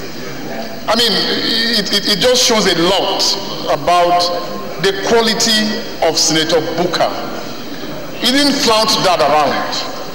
I mean, and his death is actually a huge loss, to this Senate. If you remember the contributions he made, whenever he made them in this floor, there were quite contributions that were laced with a lot of intellect, a lot of useful insights. He didn't speak all the time, but whenever he spoke sense, he spoke reason, and actually added value to whatever we did. So on a day like this, I think my condolences the most go to the immediate family, go to the people of Katsina North, to the entire Katsina people, and to all of us who have left behind here to continue with the work that he left behind. There is no better thing that we can do for him than to continue to uphold those tenets that he held: hard work, humility, maturity, and grace in service. May his soul rest in peace. Senator Gunka. Mr. President, I would like to say a word or a few concerning Senator Bukar Mustapha, and also have to draw some lesson. Let us understand something concerning death. All of us here, we are professionals, highly educated in our own area. But there is one thing when it comes concerning the life, we are illiterate. When all of us are the design and the handwriting in our palms, you understand that you cannot interpret what actually the writing in your hands is. Right from birth, before you were even conceived, God has determined, God has predestined that this is the hour that you will go. And when you look at the writing in your hands, you cannot interpret, because your destiny is there. Even your death is in your palm. But you cannot read and interpret what the writing is all about. And the lesson I want us to draw is that let us learn to be our brother's keepers. Let us learn to live harmoniously with ourselves. And let us learn to have our confidence and trust in God. Because no matter how medical checkup you do, when the time comes, the full stop is put. Therefore, all we need to do is to see that we draw closer to God than having grudges within ourselves. You are thinking about tomorrow. Tomorrow can only be determined by God. Because what I'm saying now, right from my mouth, what God permits me to say, it's what I can say. But what comes after, I cannot say it. Because when the time comes that God permits me to do, and I will do it. Senator Mustafa Bukar, I came very close to him on several occasions. I have the cause to pay visit to him in his office to seek counsel, and indeed, he was distinguished par excellence. Anything he's going to tell me, it tells me like a son, and I accept it, and it has worked for me. And the loss is not only for the family, the loss is for the entire nation. And I pray that may God Almighty grant us the fortitude to bear this irreparable loss. And as well to his family and to ourselves, may God comfort us. As for him, may God grant him eternal rest. Thank you. Senator Matthew Rogide. Thank you, Mr. President. I'm Senator Matthew Rogide. I represent Edo South Central District, Edo State. Mr. President, I join my very distinguished colleagues here to mourn the passing of our dear colleague and friend, Senator Bukar Mustafa, who until his death represented Katsina North. Mr. President, I want to say that I had a very little stint in terms of legislative duties with Senator Bukar in the ad hoc committee on works that was put in place at the very beginning of this 8th Senate under the chairmanship of our former chairman, who of course Gamadi. Senator Bukar showed a whole lot of intelligence and excellence in, of course, his chosen career as a water engineer.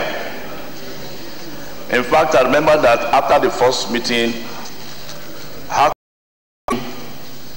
his area of training, and of course, he mentioned that to me and said he retired in Federal Ministry of Water Resources. I saw in him a well-trained technocrat. And of course, the spell of time he spent here, I saw in him a good legislator. Just like Senator Diro mentioned, you never saw him exuding any privilege of where he comes from or where he represents and who he represents. I want to say that you can roll with me or not. You can get fly with me, baby, or not. You know Carico, you want to know we go here. If you want to know we go here. Oh yeah, see easy. Plenty lights up for here. Plenty shy up for here. Plenty cheese, closely mat. If you know Carico, you know Carico. If you want to know we go here. If you want to know.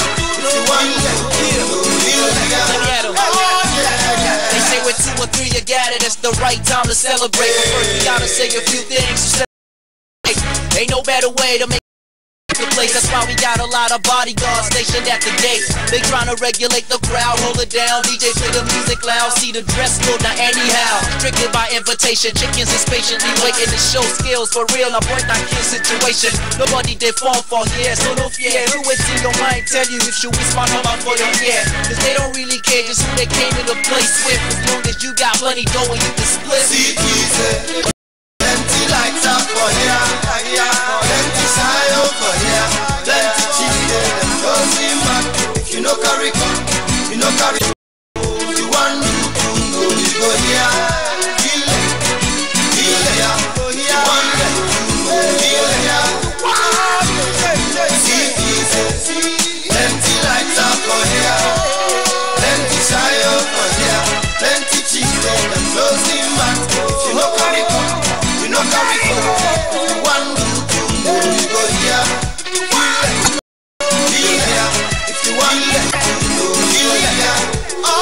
Somebody tell me why I gotta stay committed to a chick when I could take my pick from the back. Yeah, I like it like that. Take her back to my shack, we could both interact. She could dance to the music, we could skip to the track. See, I ain't even gotta holler no more. They just flock round, cause when I fire them finish, y'all legs know they touch ground. I'm hot now, I don't care who comes after. I write history, your shorty's part of the last chapter. They say I'm cocky. Why I believe I can have some credible info. I first of all tried NCC, NIDA, Galaxy Backbone, NatComSat, and luckily for me, I got what I was looking for at NCC. And sorry, at NIMSI. I got the data state by state, zone by zone. And what we fail to understand in most cases, when we are talking of unemployment, people that are unemployed, we're not just talking of people that have just for training. And under RIP, training young men and women on various level of modern agricultural system, we are also deep into the rural areas, because I believe if we are able to provide employment within the rural areas, it is very easy for us, provided we can create jobs within the rural areas. It is easier for us to control the center. And that's the reason why we are laying more emphasis. We don't just train them on certain issues. If you go to most of the rural areas, you realize that most of the small businesses are owned by women. Sometimes you see that their capital, somebody selling kunuzaki, sopo, or even granite, her capital may not be more than 5,000 naira. So we are going into the villages, encourage them to form cooperative societies, and we gave her a loan of, let's say, 20,000 naira. We involve the traditional rulers and the religious leaders to preach to them the importance of loan repayment. The reason why I'm emphasizing on women, Mr. Cyril, is because since the inception of NDE, the total amount of money given in form of loan is about 3 billion naira. As at yesterday, we were able to recover only 289 million. 289 million. And out of these 289 million, 90% of those that pays their loans are people that receive small loan from 20 to 50,000 naira. 289 million out of 3 billion. Yes. What would be the reason for this? Is this a matter of not having strong processes by which you can recover these loans? Or what was responsible for that? I think so. I think some people just decided to go and sleep instead of doing their jobs. But I realize that there are some people that are difficult. You know, to the extent that some people are even forced to deposit their original credentials as collateral, but yet they abandon everything. They refuse to pay the loans. But when I came in, I tried to empower our loan recovery unit, and within 1 year, we recovered about 76 million naira. So if to say for the past 30 years, if people are serious in terms of loan recovery, I believe we could have recovered more than 50% of that amount. And out of this 90%, I'm telling you, 80% are women.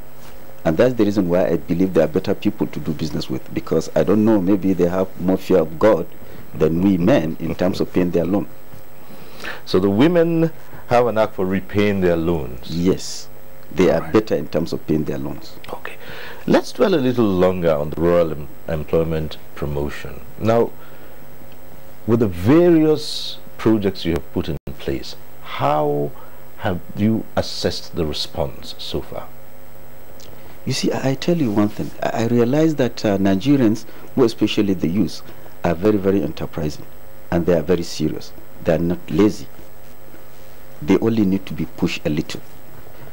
As I'm talking to you now, we are fully engaged in agriculture as far as agricultural development is concerned. Like in all states, Oyo, Ondo, Oshun, Ogun, you know, we realize that it only takes 100,000 for somebody to cultivate 1 acre of land of maize, and the profit margin is about 120 to 130,000 naira. So we engage these young men, and when I'm talking of hiring the land, clearing it, you know, cultivate, planting up to the time of harvest, just 100,000. And what we are doing now, we pick at least 100 young men and women in each of the states. We give them interest-free loan so that they can get involved in this. And by the time you give somebody 100,000 interest-free, all you need to do is to return your 100,000 after cultivation, and he made a profit of 120,000. That will make him to expand. So I'm telling you, I'm impressed. I'm impressed with their level of response. All right. So let's come to a number of these programs you have put in place. You do get especially young people who say, look, we have ideas, but we don't know how we can key into the NDE program. How do you get about establishing these projects for them?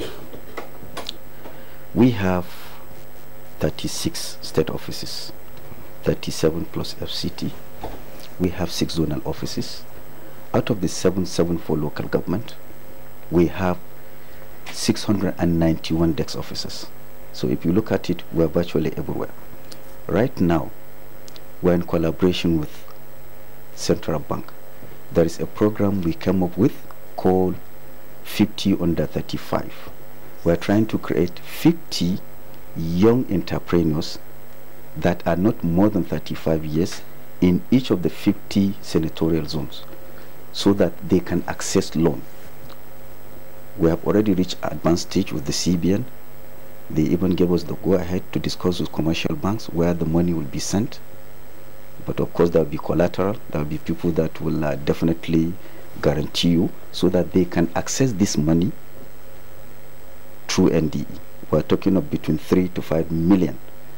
We're thinking of young Nigerians with credible, excellent ideas, so that we can help them to boost their the unemployment in society, but not if agencies are largely uncoordinated.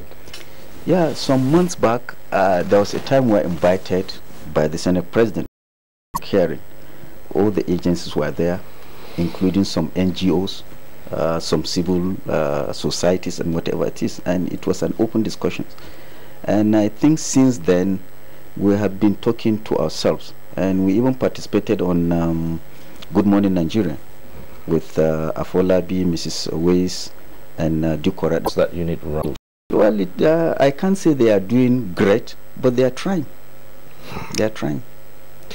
Well, we've looked at vocational skills. You have some 74 skill centers across the country. Special public works. We will return to the special public works, and we've also looked at rural employment population. Which other departments have you outlined in your programs? REP, SSCE, VSD, and special public works. All right. I mentioned VSD, vocational skill. Yeah. We have special public works. Special public work. And then the rural employment promotion. Yes. Yeah, and vocational skill. Okay. 4. All right. If we go to the special public works, you identify companies, and you get placements for people who are jobless. Yeah, skilled, semi-skilled, and non-skilled. Non-skilled. What monitoring mechanism is there in place that these are not just exploited, since they might become a ready source of cheap labor? Because the ultimate cause is to ensure that even after these placements, people can fend for themselves and stand on their own. You see, before this appointment, I have been a medical consultant, medical and pharmaceutical consultant to some of the mega companies since 1999. Gilmore Engineering, I've been their medical and pharmaceutical consultants, to Reynolds, RCC, to Mothercat, to Karam International, to Stalin Geo, to AK Constructions, to and the rest of them. So to some extent, I'm conversant with the system. So as far as issue, I can tell you, as far as issue of involvement of labor is concerned by most of these multinationals, I have some knowledge.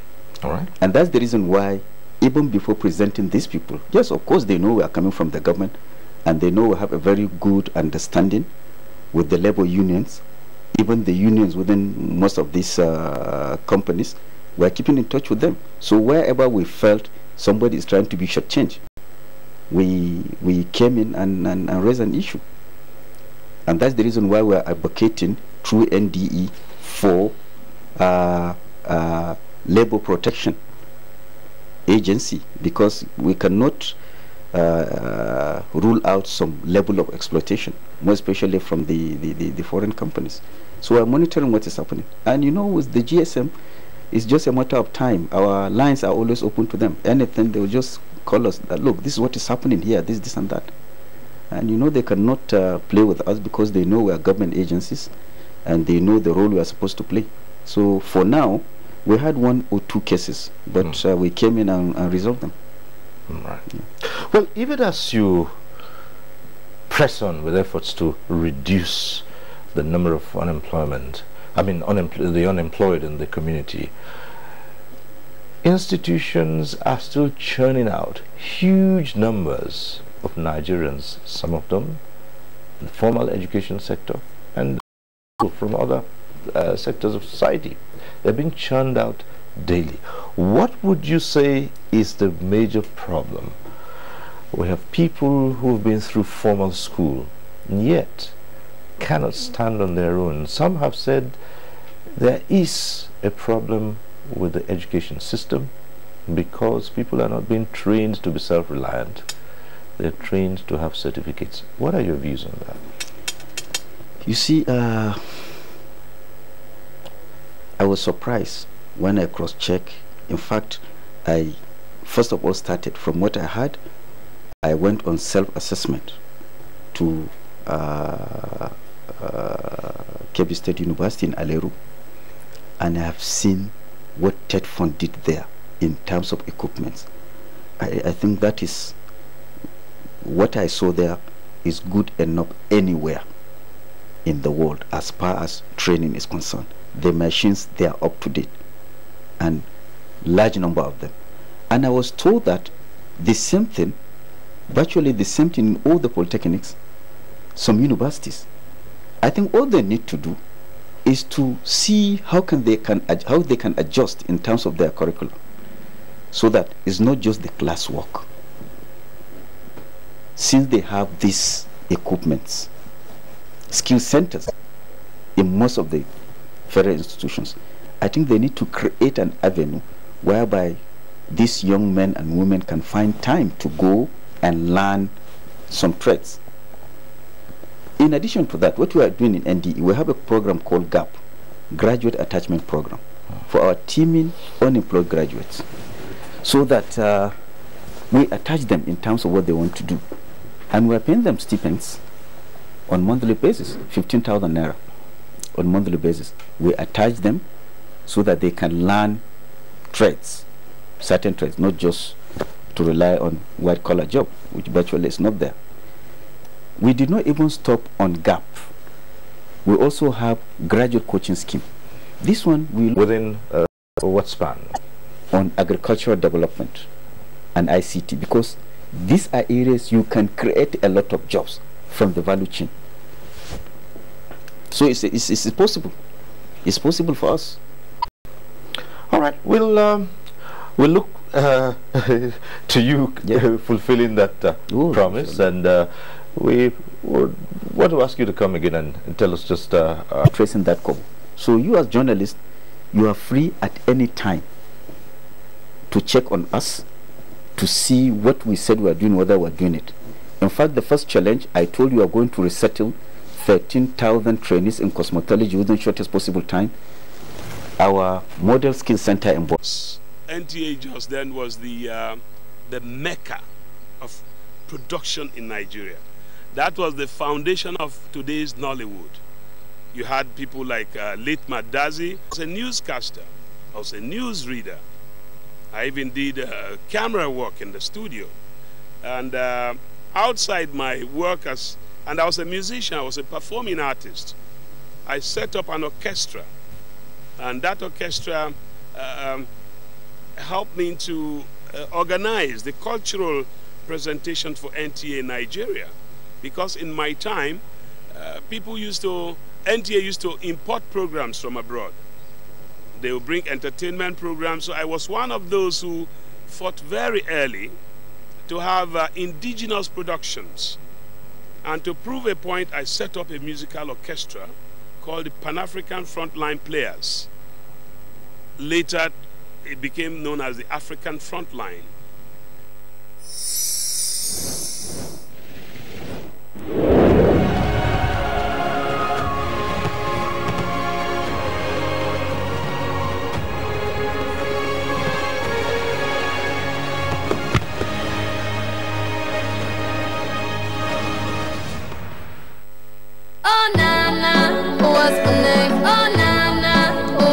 Sneakers is a synonym for athletic shoes, the generic name for footwear primarily designed for physical exercise. It is usually designed with flexible sole made of rubber and an upper part of leather or canvas. Sneakers go back a long way. In the late 18th century, people wore rubber-soled shoes called plimsolls, but they were pretty crude. For one thing, there was no right foot or left foot. Around 1892, the U.S. Rubber Company came up with more comfortable rubber sneakers. That the federal government has given the Nigerian Security and Civil Defense and the Nigerian Police should move to the northeast to make sure that we provide physical security to the learning institutions, especially secondary schools, after the operation of these deputy girls. We've been to Borno. We're in Borno with the DIG of police. We're in Yobe, and just yesterday I left Taraba to Adamawa to come and make sure that adequate security has been provided to all the schools in the northeast. The CG commended President Buhari for the support he has been given to the NS.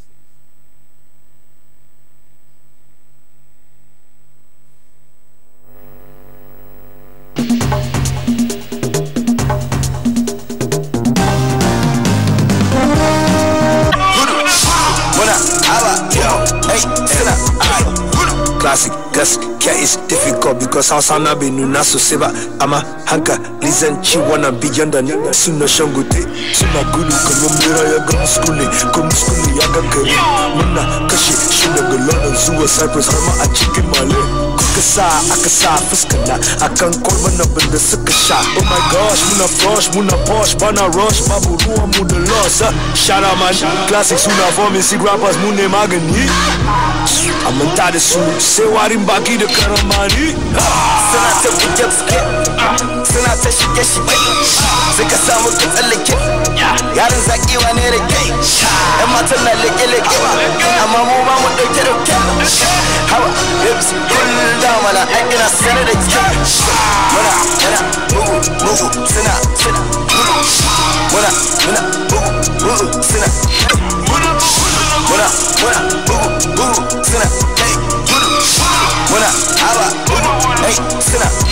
yo, classic and Emma back with a bang, I do look good. Nobody bother the father could fit your good beam. Get up, cigar, double, sinner. Yo, verbal attack on the track, I would give him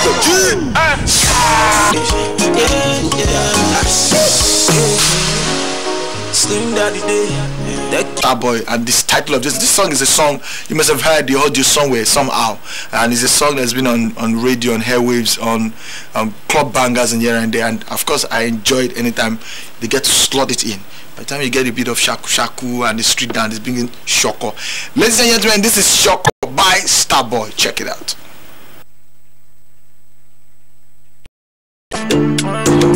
Holy fire, holy water, holy money, only money, only money, only money. We are woody fire, woody thunder, only money, only money, only money. God, so let tomorrow bless you with body, oh baby.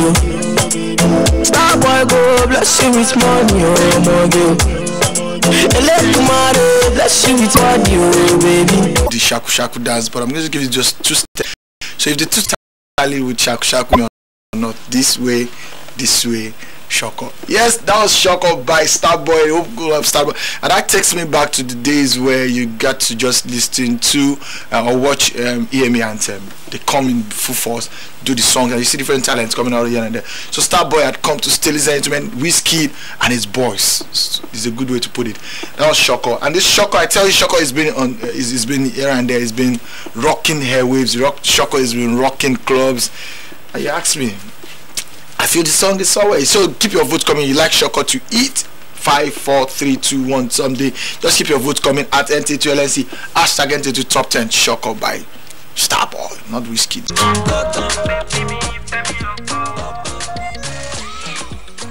I told you, so you were not going to be expecting Bobo by Olami. There was a long time. This is another Bobo, another very special Bobo by Mayokun and Davido. Big ups there if you like that video. To say, I like the fact that video is clean. I love it when it's clean. You don't necessarily have to show the obscenes, but you still pass your message while telling the story of Bobo. So that was my Mayokun featuring Davido, and I love the video because it's not all about me, it's about you. Just keep your votes coming at NTA2LNC on Twitter. Hashtag NTA2 Top 10. Just say I vote Bobo by Mayokun featuring Davido. Of course, we'll knock this off again and bring it again to this screen next week Wednesday. Yes, from that I take you to another song. This song has been on our top 10 countdown for a while. This guy is very talented. When I say talented, recently, just about 2-3 days ago, I just took my time to watch talent competitions here and there within and outside Nigeria, and I discovered that most of these guys that come, that pass through these competitions, talent competition, there's something about their vocal cords, there's something about them. Tested and trusted, they're good. So this is another very wonderful guy, very talented, very energetic, very, very, very active, and of course this guy has come to stay. This was the winner of The Voice Nigeria 2017. Yes, of course, my boy Ideal, I to the D to the Y to the L, and the title of this song is going to explain to you is Better Love. Let me put it out.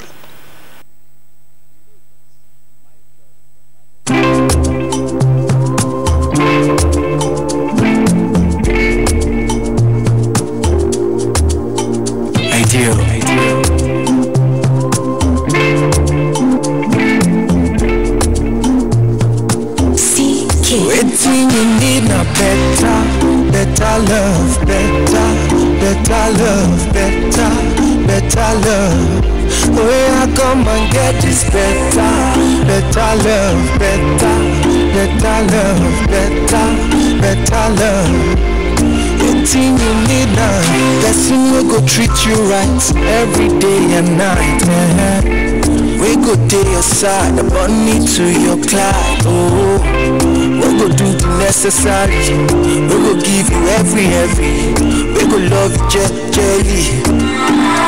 There's a beauty lies in the eyes of a beholder, of a beholder.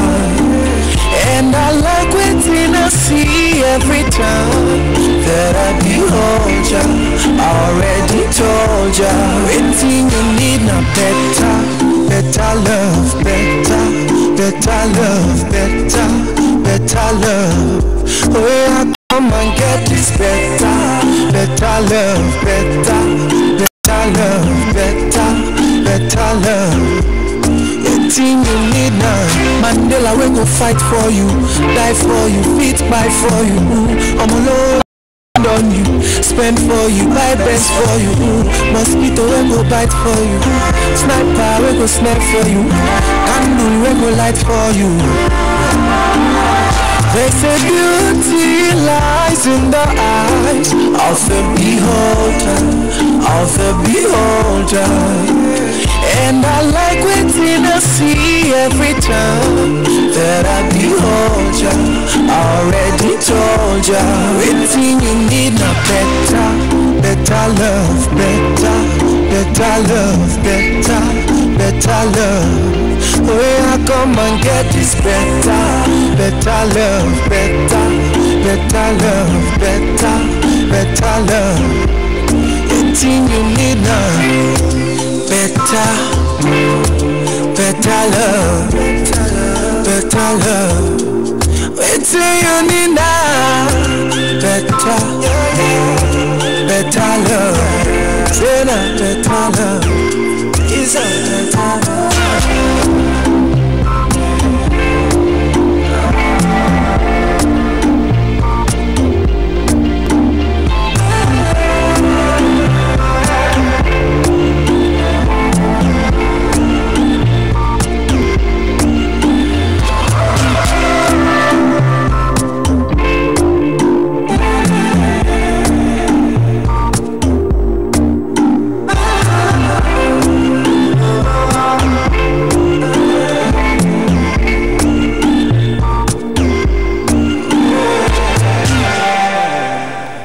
You know what? Just don't be stressed. What you need is better love. So put it in pidgin. What you need now better love. Don't stress yourself. So like yes, that was the ideal set saying you need better love. This song has been on our top 10 kind of for a while. So you could vote for this song bound to hit number 1, 2, 3 at some point in time. Of course, if you feel this video has overstayed, just vote this song out. Yes, that was ideal. I enjoyed every song, every cover done by Ideal. I follow him every now and then, and I enjoy his music. So I look forward to more, even beyond better love. I look forward to more of him, more of songs that pull out his vocal cords. Ladies and gentlemen, to my next video. This song, this guy is just there. This guy is just sitting somewhere, and we just throw something out and we just grab it. So he had so many. He went through, even though he went through a lot, but he still managed to stand tall and still do his music. So the previous song before this was everywhere. No do, and after that he did 4 days. So this is Kiss Daniel doing 4 days. Enjoy this.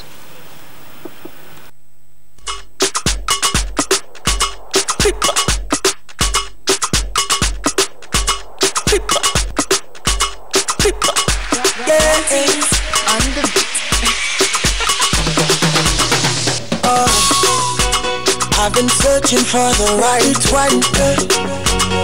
I've been searching for you all along.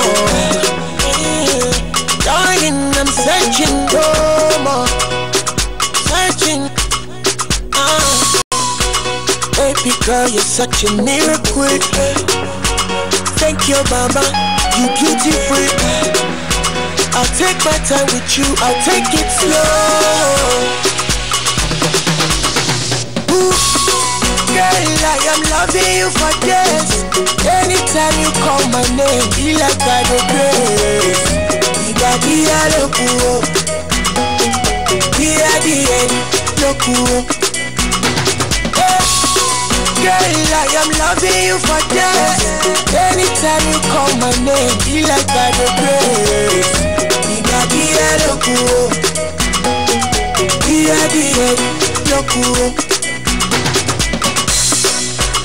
Settle down.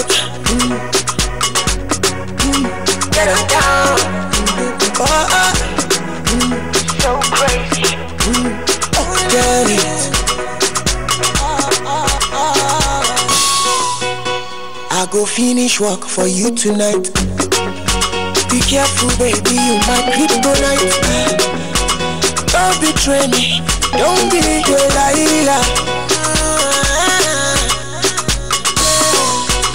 If they laugh at you, not thunder. And if you travel, baby, come back. Don't do why you joke and no jack and no. Girl, I am loving you for days. Anytime you call my name, feel like I the grace.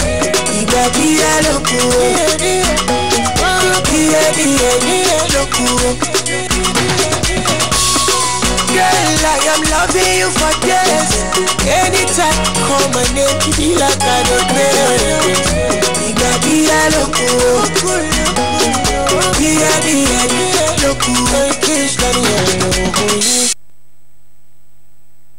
Yes, 4 days by Kiss Daniel. I told you this guy is always coming, and I feel that there's more to come. There's more to some of these things I had in mind that we've not seen. So I patiently wait songs I'll be dropped by Kiss Daniel because I'm a fan, man. No do was everywhere. And 4 days is rocking it. Something happened on Sunday. I was at a party and somehow the DJ's might need to put it in, and I was like, wow, this voice is distinct. There's something about this voice. It's not that voice you get to hear from everybody. So Nigerians are talented. Ladies and gentlemen, that was 4 days by my guy Kiss Daniel, and from that I take it to another song. This song is also been on our top 10 countdown for a while. When I say songs have been on the top 10 countdown for a while, it means that from our 5 to our number 1 are likely songs you've seen before. You won't get a new song come on number 5 to 1.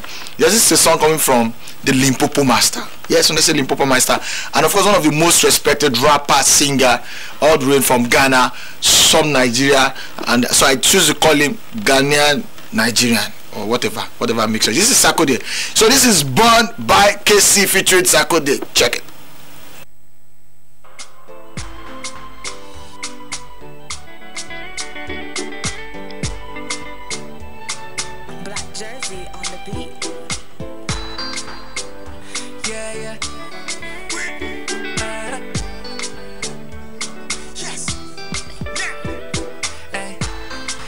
Can no be bamboo. Fell in love with your tattoo. Baby, you plus me now I do. You got the fire where they burn, fire where they burn. I need a sweet me for body, sweet me for body. You got the fire where they burn, fire where they burn. I need a sweet me for body, sweet me. You got the fire where water no fit to quench. Girl, it be you where I desire. Girl, it be you where I desire. You get the fire where water no fit to quench. Girl, it be you where I desire. Girl, it be you where I desire. Mommy say, oh do you, yeah. Mommy say, oh do you, mommy say, do you. Mommy say,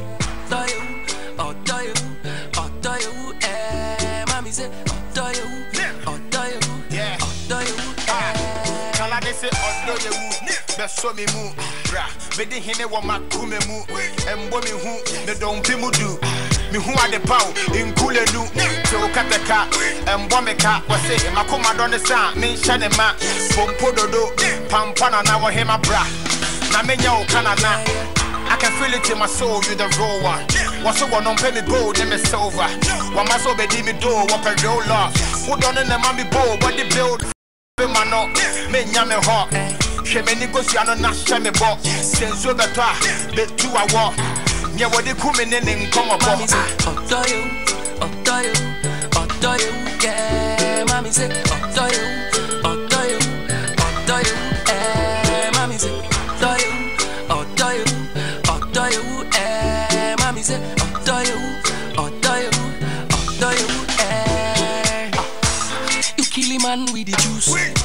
Baby, your body natural.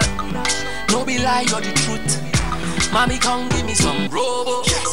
You get the fire where they burn, fire where they burn. I need a sweet me for but yo, sweet me for but yo. You get the fire where they burn, fire where they burn. I need a sweet me for but yo, sweet me.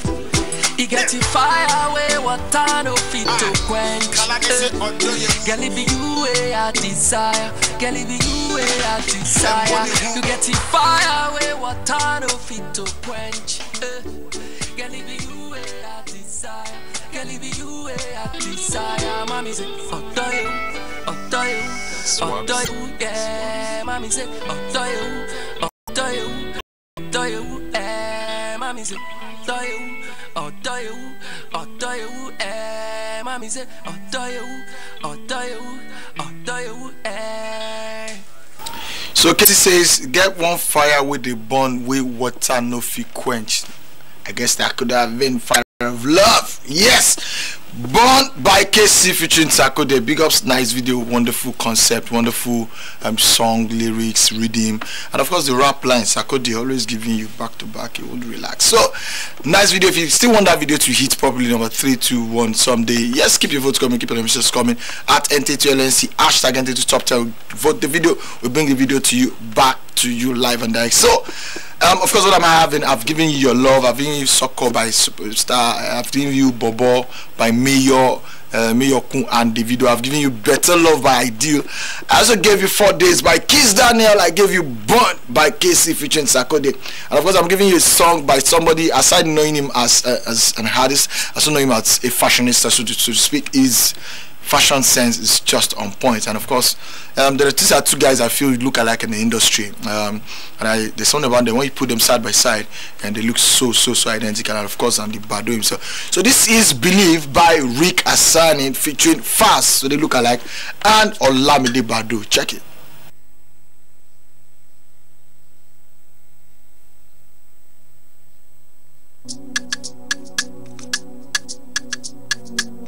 Yeah, what if I ask you to marry me?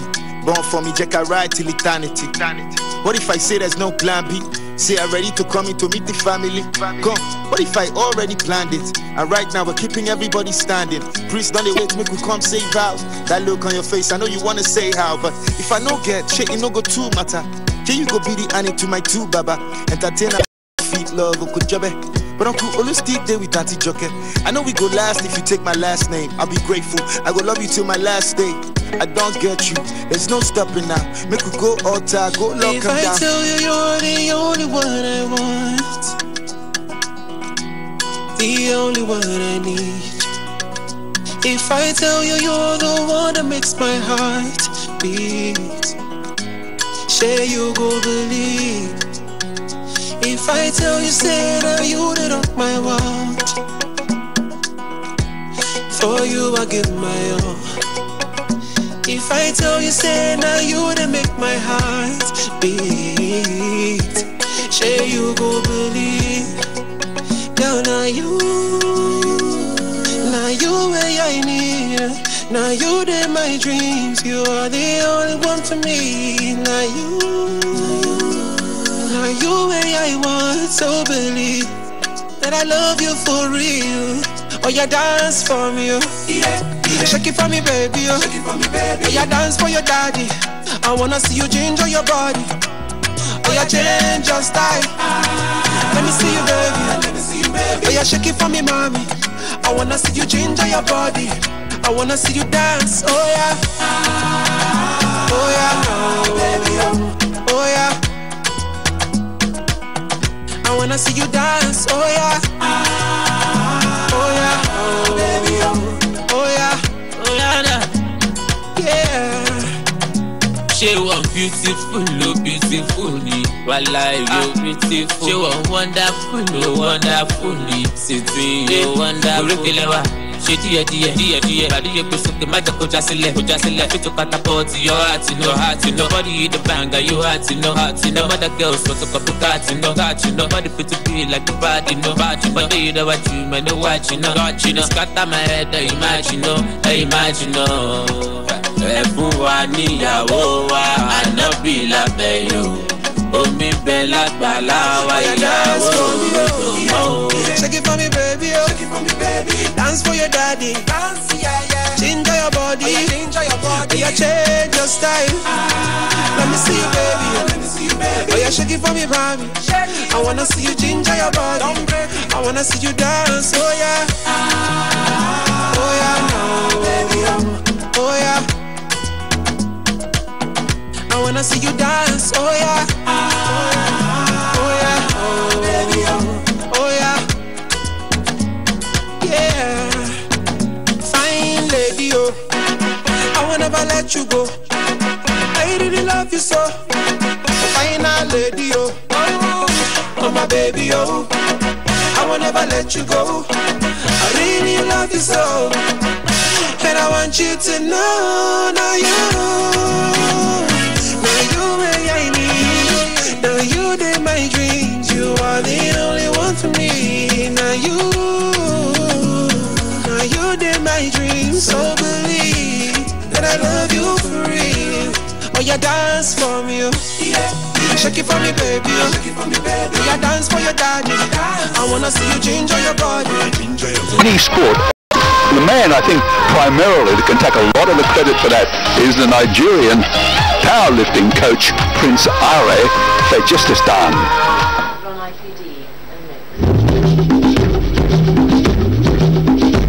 It's not too easy being a disabled from Africa, you understand. Most of the time, some places you go to, you don't even have a ramp. Some don't have a wheelchair, you understand. It's not easy. Some, it takes a long time to get to the training venue where we train. So it's not easy for them in Africa, but because they like to struggle and to put in their best, they want to feel like human being, because already we're human, you understand. So, and that's why I choose to be a different person among the physically challenged. I try to make sure that we get everything we want. I'm also a fighter and an advocate for peace, and also an advocate to fight for the right of physically challenged to get whatever they want in Africa. But when I became the head coach for Nigeria, and things started changing, you understand? And since then we've been winning very large, you understand? And I'm very proud to say Nigeria is #1 in powerlifting, and they are doing very, very well, even at the Paralympic Games and the Commonwealth Games. We're waiting for the, what do you call it, kids check. After the kids check, you go straight to the weighing. So now it's for the kids check. So they start calling everybody one by one. You okay, boy? Okay. It's coming out. Yeah, we just have to check the body weight to make sure everybody is okay on the same line. So that's what we just did, and he's great. He has a good body weight. And right now I'm going to just go for Paul so that I can take Paul in to check his body weight also, because they are all competing in the same class.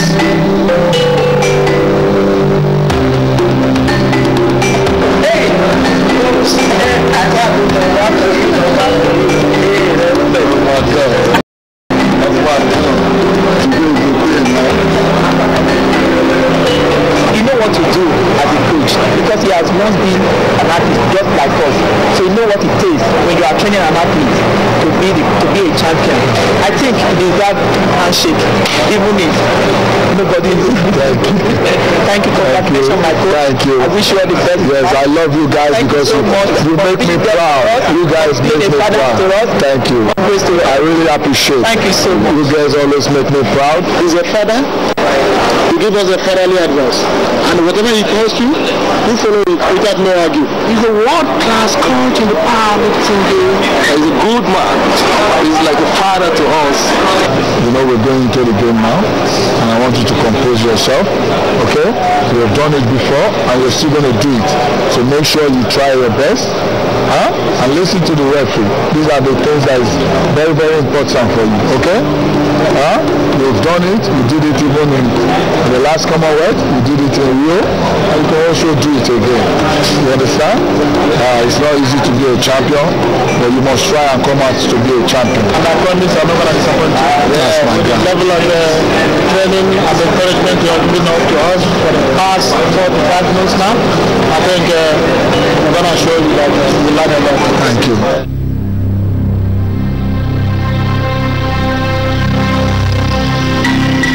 I feel very great. I feel like, oh wow, I've won a gold. You understand? Because these are great athletes. These are superstars. You understand? So I'm always happy when I see them. You understand? I take them like my own daughter. I also treat them like my son. So when I see them winning, I became happy. That means I'm fulfilled as a coach. The only thing you can give to a human being on earth is just happiness, to make one happy. I love them, and when they tell me they love me, I weep sometimes because I know I have contributed to their life and to their success. You understand? Because you don't have an athlete without a coach, and you don't have a coach without an athlete. So we work together. They are my success and their success. Yes, coach, I understand, and well done, and congratulations to their 4 gold medal winners, Roland Azuriki, Esther Oyama, Ndidi Nwasu, and Abdul Aziz Ibrahim. Well done, Nigeria, at the powerlifting.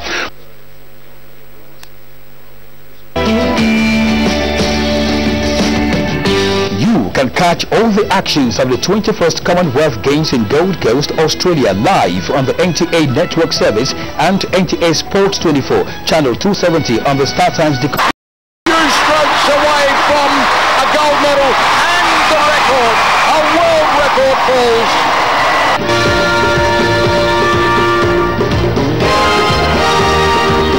Watch Team Nigeria compete for medals in 9 sports. Take advantage of our wide reach for your advertisement. Hurry now. Contact the marketing department, NTA headquarters, Area 11, Gariki, Abuja.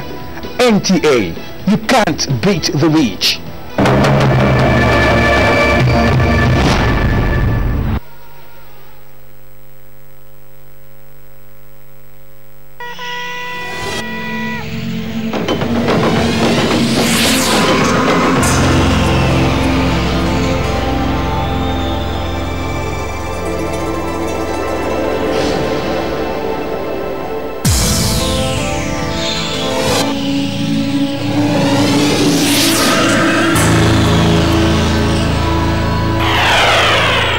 NTA, you can't beat the reach.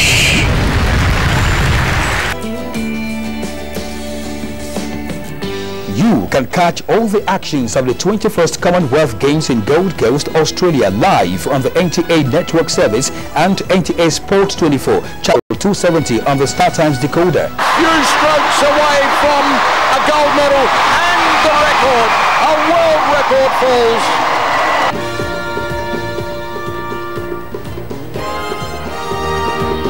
Watch Team Nigeria compete for medals in 9 sports. Take advantage of our wide reach for your advertising. Hurry now. Contact the marketing department, NTA headquarters, Area 11, Gariki, Abuja. NTA. You can't beat the reach. I am Adeola Omokibi, and the program you're watching is Sports Real. Keep it there. Fans do not understand the rules or those are the laws of the game. Hello and welcome to that program of yours on the NTA Sports Channel, Knowing Golf. And thanks for joining us on another edition of Sports Guests on the NTA. My name is Kenneth Imma.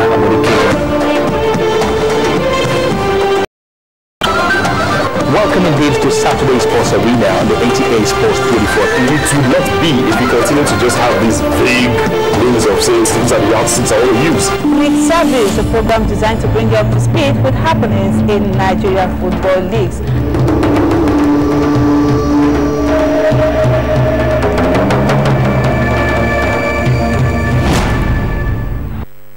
Yes, it be like say they want to tell us another story again, yo. Now so, you know, say people they say I be superstar, but for me, the real superstars are those people who go vote for the candidate of their choice without violence. So for this upcoming election, Be my superstar. Vote. No fights. No violence. Because the election will be won. We work together so the future will be brighter. Can I see your particulars, sir? Officer, my particulars no dey here. In that case, you'll have to come with me to the police station. Officer, which levels? Where I can find you something make you take arrange your.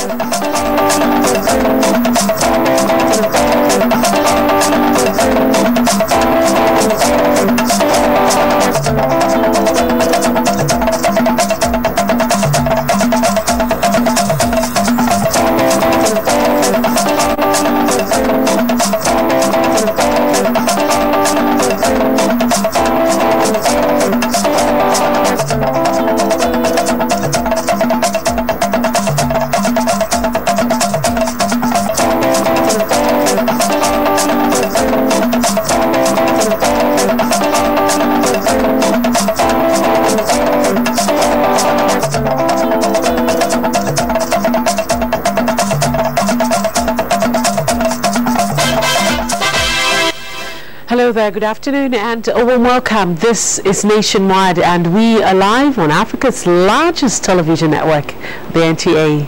I'm Rhoda Anonam. Now, President Muhammadu Buhari has approved the extension of the Voluntary Asset and Income Declaration Scheme (VADS) to June 30, 2018.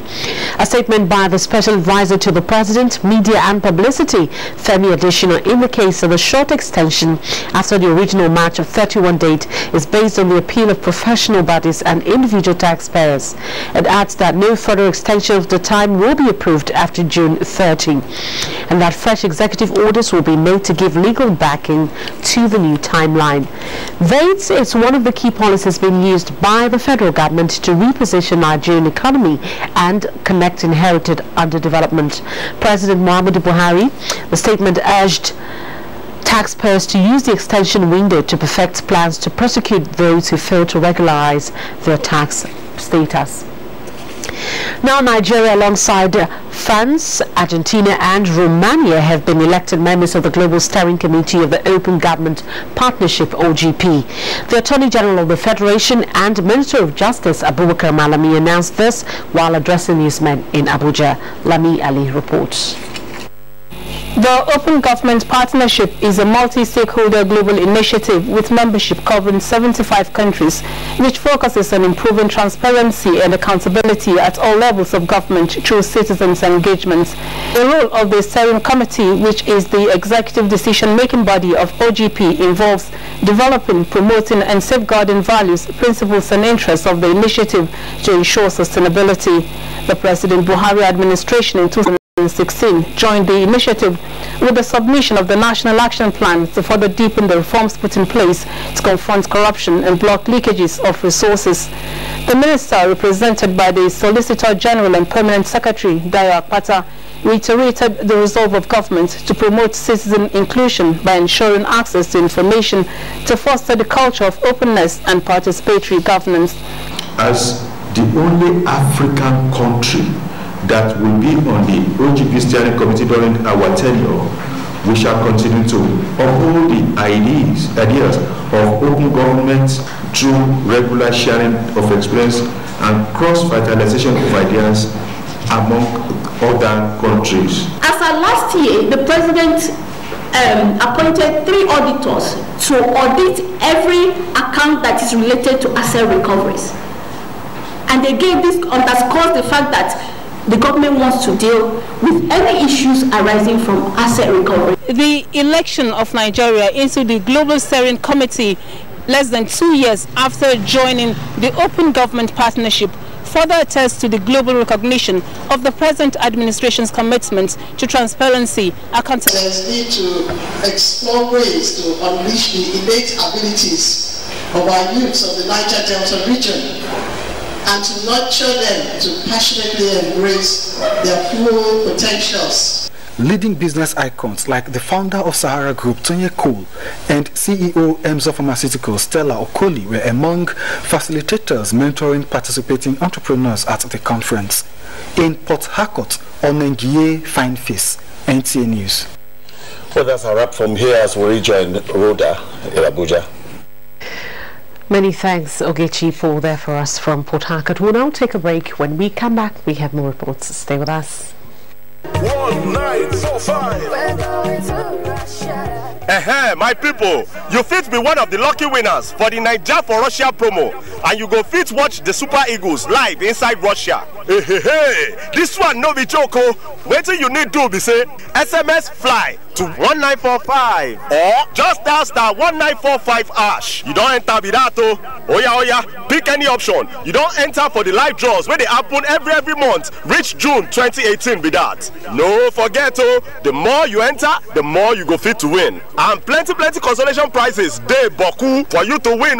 This promo is endorsed by the Nigerian Football Federation (NFF) and the National Lottery Regulatory Commission (NLRC). Papa Bomboy, Yaima, what are you waiting for? Load your phone and start to dial 1945. Now the number. Each message now 50 naira shaking in money. Available on MTN, Airtel, and 9 mobile networks. 1945. You of all people know that Mexico is the last place on earth I want to visit. Welcome to Meduguri. You're welcome. Have a quiet place we can sit. We have a lot to talk about. Yes, my office. I thought that we had agreed no questions. Would you prefer answers? You call me a beggar when you're a thief. You stole my wife!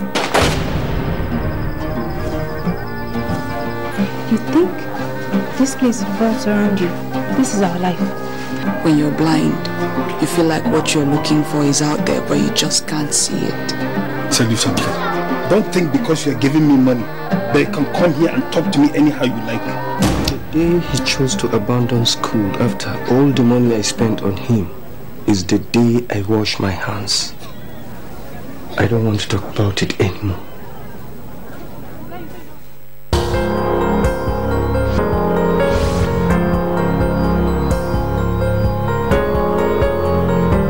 Health squarely is a responsibility of both federal, state and local government. And what we've done is to really sell this idea to the state government. Whatever we eat can help our organs to work well, can also harass our organs to fail.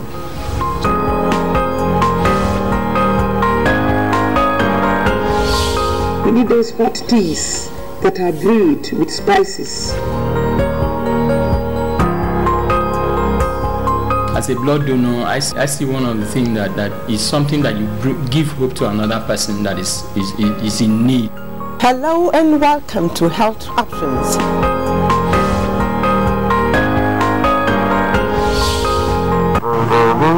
Registration is now open for state and sports clubs to participate with free accommodation and feeding for athletes and officials on the basis of first come, first served at the first National Grassroots Sports Festival, Sports for All, to discover sport talent, develop future world champions, and rejuvenate sports in Nigeria. Date 19 to 29th of April 2018. Venue National Stadium Abuja, packages A and B. This is an opportunity for state governors to mobilize supporters and fans for their state through broadcast sponsorship and for companies to promote their brand. For broadcast sponsorship, contact Angelo Peter I. Elosia, Chairman and Chief Coordinator, or Nick Onyisi. Organizers, Grassroots International Sports Academy and LOP Worldwide Television. Endorsed by the Federal Ministry of Youth and Sports Development. Broadcast partner NTA, the largest television network in Africa.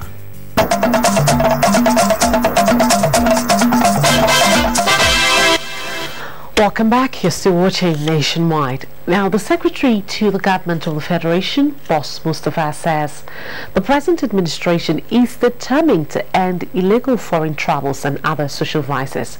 This was his message to the presentation of two books authored by the public policy analyst Femi Adelagan. Timothy Yusuf reports. Illegal foreign travel still appeals to a certain percentage of young Nigerians, despite the federal government's drive to reverse the trend.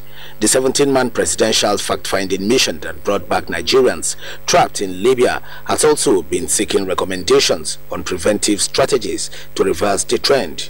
The initiative got a boost with the presentation of 2 books. The books focused on what you need to know about foreign travels and the value of information management in governance. The solutions are right here, and some of those who represent the solutions is Femi Adeleke. Representative of the Secretary to the Government of the Federation believes that making deliberate effort to look inward would bring out the ingenuity in Nigerians to tap from the enormous potentials in the diverse sectors of the economy. He recommended the books as must-read. The books are very relevant to contemporary developments and topical and useful for those engaged in critical arts of governance. Other speakers, including the wife of the Chief of Defense Staff, Mrs. Bolanle Olonishakin, all emphasized the need to nip illegal migration in the bud. Author of the books, Femi Adeleke, implored Nigerians to think more of what they can offer Nigeria rather than what they stand to benefit. I'm passionate. I don't really know why about the present and the future of Nigeria. I believe so much in the fact that we have the potential to be great. He enjoined the country's youth to be innovative and ready to make a difference with adequate information on the dangers of illegal migration and other vices as being provided by him. In Abuja, Timothy Yusuf, NTA News. Borno State government cautions parents over withdrawal of girl child from school. Mohammed in Maiduguri has more details. Thank you, Rhoda, and welcome to Maiduguri. Residents of Maiduguri have joined in the chain of reactions by Nigerians over the declaration of President Muhammadu Buhari to recontest in the 2019 election. Jesse Tavida is here with their views. It was a historic election in 2015 that saw an opposition candidate defeating a sitting president. 3 years in office, citizens of the most populated country in Black Africa awaited President Muhammadu Buhari's decision to seek for a second time on the platform of the APC party. We are in our darkest hour. We had lost all hope of retaining our society. We were at the verge of being wiped out by the Boko Haram insurgency. Today, we are almost forgetting about the horrors that we went through. This is what we are expecting from Mr. President, because he's the only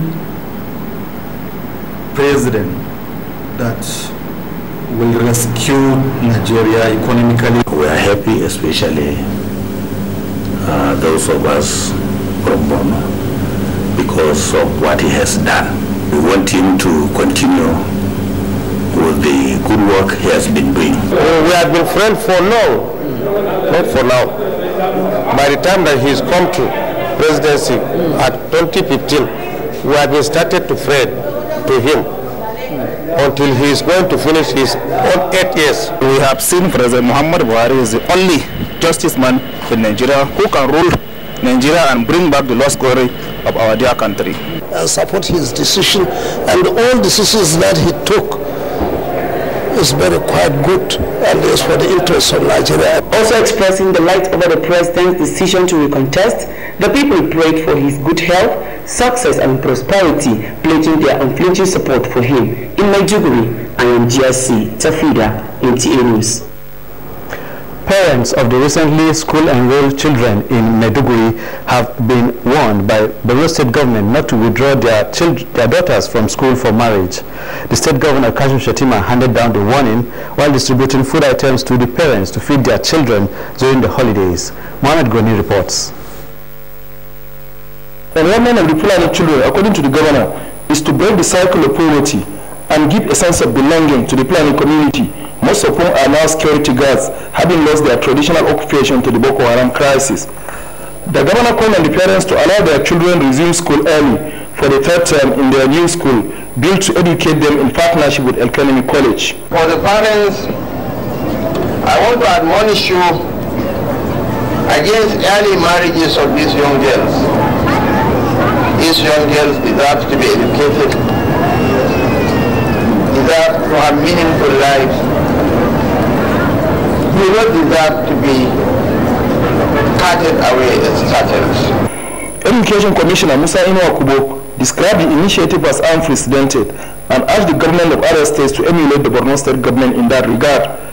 Director Elkenemi College of Theology, Dr. Mohamed Sani Idris, said the distribution of the food items was part of government's effort to give the children what they will miss during the holiday, and thank Governor Kashim Shettima for his support to the less privileged in the society. In Maiduguri, Mahmoud Skoni, NTA News. That's all for our contribution, and it's back to Rhoda in Abuja.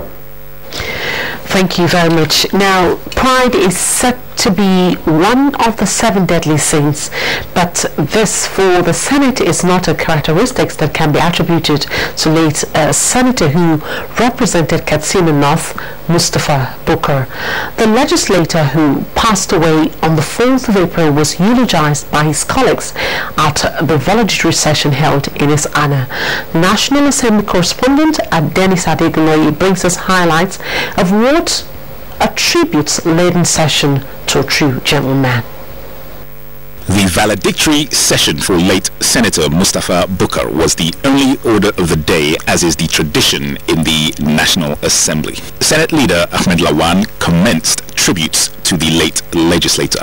Let me urge the Senate to quickly and very expeditiously consider and pass those bills that our late colleague sponsored, so that there can be in his name and also immortalize him through those bills. It must be put on record that he came to seek for educational opportunities for his people. And that is the man, Mustafa Bukar. Even when he was struggling with ill health, he still managed to come into the chambers to attend to issues relating to his people. No one will come forward and tell you that he has had an issue with late Senator Bukar Mustafa. It is our responsibility to move this nation forward. And Mustafa Bukar did his very best, and we should emulate him. The same college, I was in Form 4 when he came to Form 1, and since then we have been very close. He has always been a citizen, and he remained a citizen until he died. He is a reconciler. He is also somebody that is destabilized. He never took advantage or show what I call authority arrogance. I wanted to personally condole the president. He was a real technocrat, very good, very sound. And you could see that in his contributions, very cerebral, and also had a lot of ideas. Perhaps the most telling characteristic of late Senator Mustafa Bukar was his humility. This was a man described as highly intellectual, versatile, and cerebral. Despite all this and the fact that he represented President Muhammadu Buhari's constituency, he never flouted this nor took advantage of his relationship with the president. Indeed, he has been described as a true Nigerian who has the interests of the country at heart. He will surely be missed, and as a special tribute to him, 2 of his critical bills will continue in the legislative process with a view to ultimate passage. From the National Assembly, I'm Dennis at Adegunoye, NTA News. And now sports. The Ministry of Youth and Sports Development Tuesday redeemed its pledge of immediate monetary rewards to Nigeria medal winners at the Commonwealth Games in Gold Coast, Australia. The 4 gold medalists, Abdulaziz Ibrahim, Roland Ezurike, Ndidi Uwosu, and Esther Oyema, each received $5,000 from Sports Minister Solomon Dalung. Lucy Ejike and Kehinde Paul, who won silver in para-powerlifting, and Chukwuebuka Enekwechi, who equally won silver but in shot put, were given $3,000 each. The table tennis team, which equally won silver, were given $9,000 to be shared among the four: Shegun Toriola, Bode Abiodun, Aziz Jamiu, and Omotayo Olajide. Coaches were rewarded with same amount of money as their athletes. Meanwhile, Esther Oyema, who set a new world record by lifting 131 kg in the women's lightweight powerlifting final Tuesday, has joined other medalists in pleading for an audience with Nigeria's President Muhammadu Buhari. According to them, meeting the president in Abuja after the games will further boost their morale and encourage other physically challenged athletes. In football, Liverpool manager Jurgen Klopp says his side came through the wild wind to beat Manchester City 2-1 and progress to the UEFA Champions League semi-final on a 5-1 aggregate. On his part, Edin Dzeko of Roma, who scored the first goal, said they fear no one, having edged out Barcelona with a 3-0 victory and qualified to the semis on away goals rule as aggregate stands at 4-4. The sports update, Amanzi Marcus, NTA News. And that's it on Nationwide for today. Thank you for watching. On behalf of myself and the team, we thank you for watching. I'm Rhoda Anona.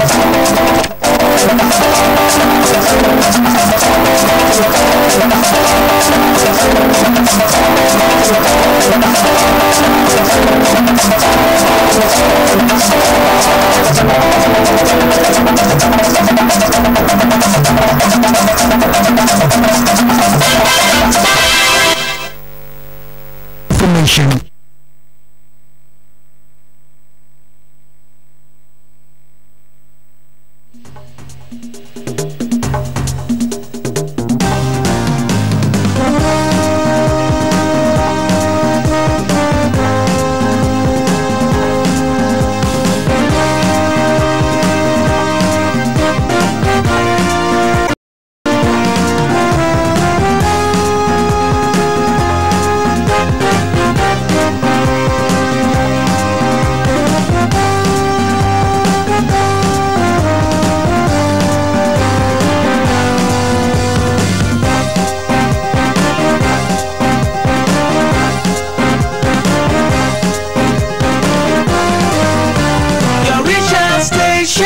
NTA2Lagos Network Center. This is the network service of the NTA.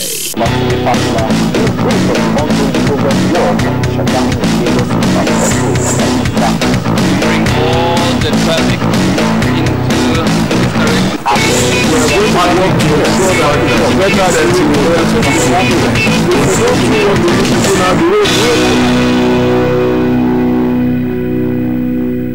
Good day and welcome to Infrastructure Weekly, a program that showcases the achievements of the Muhammadu Buhari administration in the area of infrastructure.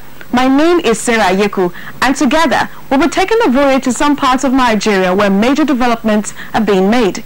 Wherever you look, the strides are evident. In this week's edition of the program, we will see how the revolution is going on in bridging the infrastructure gap the nation currently suffers from. We'll be back after this timer. Don't go away. Infrastructure is the backbone of development, which explains the Buhari government's efforts at bridging the facility gap. Infrastructure Weekly is a television package designed to bring you latest information on hundreds of development projects going on in various sectors all over the nation. There is no state in Nigeria today where you will not see our contractors busy at work. Power generation, rural electrification, road rehabilitations, national housing scheme, construction of roads and rail lines across the country, you name it. We are now able to produce 7,000 megawatt of power. That is no longer debatable. Infrastructure Weekly is Nigerians working together for a better Nigeria. So be better informed to take better informed decisions. Watch Infrastructure Weekly, showing on Channels Television, Thursdays 2:30 p.m., NTA Network Wednesdays 5 p.m., and QuoTV News Fridays at 8 p.m. Infrastructure Weekly, making development known. The federal government has reiterated its determination to use infrastructure to aid the nation on the path to sustainable economic development. Minister of Power Works and Housing Babatunde Fashola disclosed this while speaking on the moves to complete the rehabilitation of the Apapa Wharf Road complex. It says the government is ramping up efforts to complete the road before the end of year 2018. Briefing pressmen at the Presidential Villa Abuja is the Minister of Power, Works and Housing, Babatunde Fashola. Subject of his briefing is the status of the construction of Apapa Truck Park and also the completion of Apapa Oshodi Expressway. He said the road development is clearly the mandate of Ministry of Power, Works and Housing, which has seen other multi-agencies collaborating to aid in the construction. I think road development is clearly the mandate of the Ministry of Power, Works and Housing, especially the works sector by legislation. Of course, there will be multi-agency collaboration, especially when very critical institutions like the Nigerian Ports Authority, the Apapa Port, Tinkan Island Port that are critical to the economy are affected. So there is need for multi-agency interactions, and that's what we've been having, really and truly. Furthermore, he says the construction of the Apapa Road hit a snag after the work started with the gas line that supported most of the industries were within the right of the way of construction. It hit a problem because after the work started, we found out that the gas lines that supported most of the industries there to keep them in operation was within the right of way. Now we're faced with two choices: relocate the entire gas line, which would cost a lot more in terms of relocation of services and reinstallation, which was outside the scope of what was essentially a donation to them, or to change the alignment of the road so that we don't damage that gas pipe. So that is what we are dealing with. The minister said the evaluation process on the sections involving Liverpool Road and the first 5 kilometers out of Tinkan has finished, as the completion of the truck and trailers park will be completed this year. If you just joined us on the program, this is Infrastructure Weekly, a program which showcases the strides of the Buhari administration in addressing the nation's infrastructure deficit. For comments, questions, inquiries, and feedback, you can get in touch with us on the social media handles scrolling on your screen. Early 2014, the construction of the second Niger Bridge took off with pomp and circumstance, but unknown to many Nigerians, that was where the story ended until the advent of the Muhammadu Buhari administration. The common refrain by contractors working on most strategic road projects across the country had been that of non-funding of project, but the case is now different. Let's take a listen to the current status report on the state of the second Niger Bridge after the federal government released funding for the project. Appreciable progress has been recorded on the ongoing second Niger Bridge project. It is expected to complement the existing bridge built in 1965. The old bridge needs urgent assistance due to the constant haulage and heavy-duty vehicles that use the only bridge to link the southeastern part of Nigeria to the southwest and the coastal region daily. Speaking on the progress recorded on the job, the Controller of Works in Anambra State says the project took off properly in 2016 and is currently at 44.6% completion. If you get to the site, you can see from Onisha end, they've done a lot of fillings in terms of using the sharp sand to fill the embankment. They've done a lot of things on the shoulders. Embankment has been completed to a reasonable stretch. We have a lot of covers that have been fully accomplished.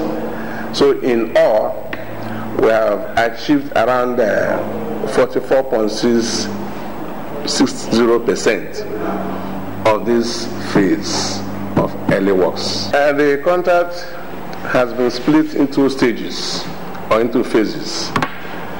Phase 1, phase 2 to 3 have been successfully accomplished. We are now on early works 4, early works phase 4. And what is involved in early works?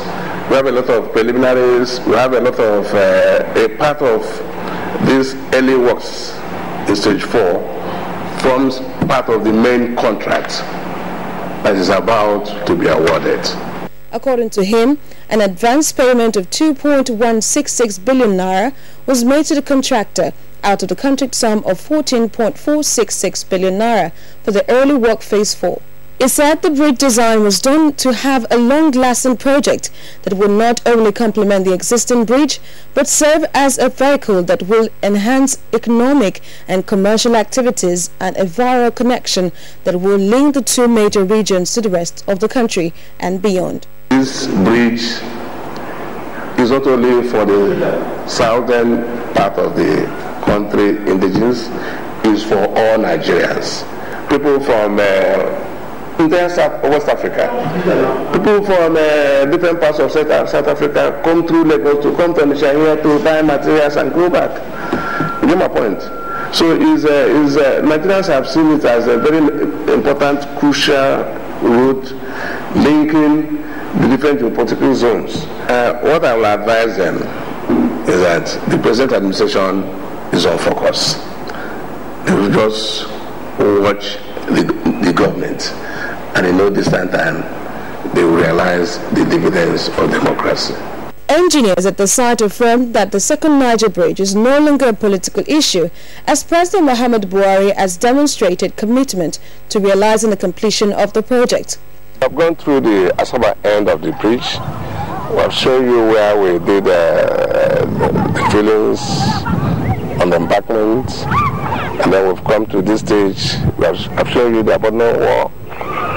They have almost substantially completed. This is axis 120. I told you there are 21 piles that were driven into the earth, and the pile cap is being put in place. Then from this we can go, as this 130 is there, the contractor plans to embark on the pile cap within the next few months. So as you have seen here, there's enough evidence that the federal government is no longer politicking as per the second Niger Bridge.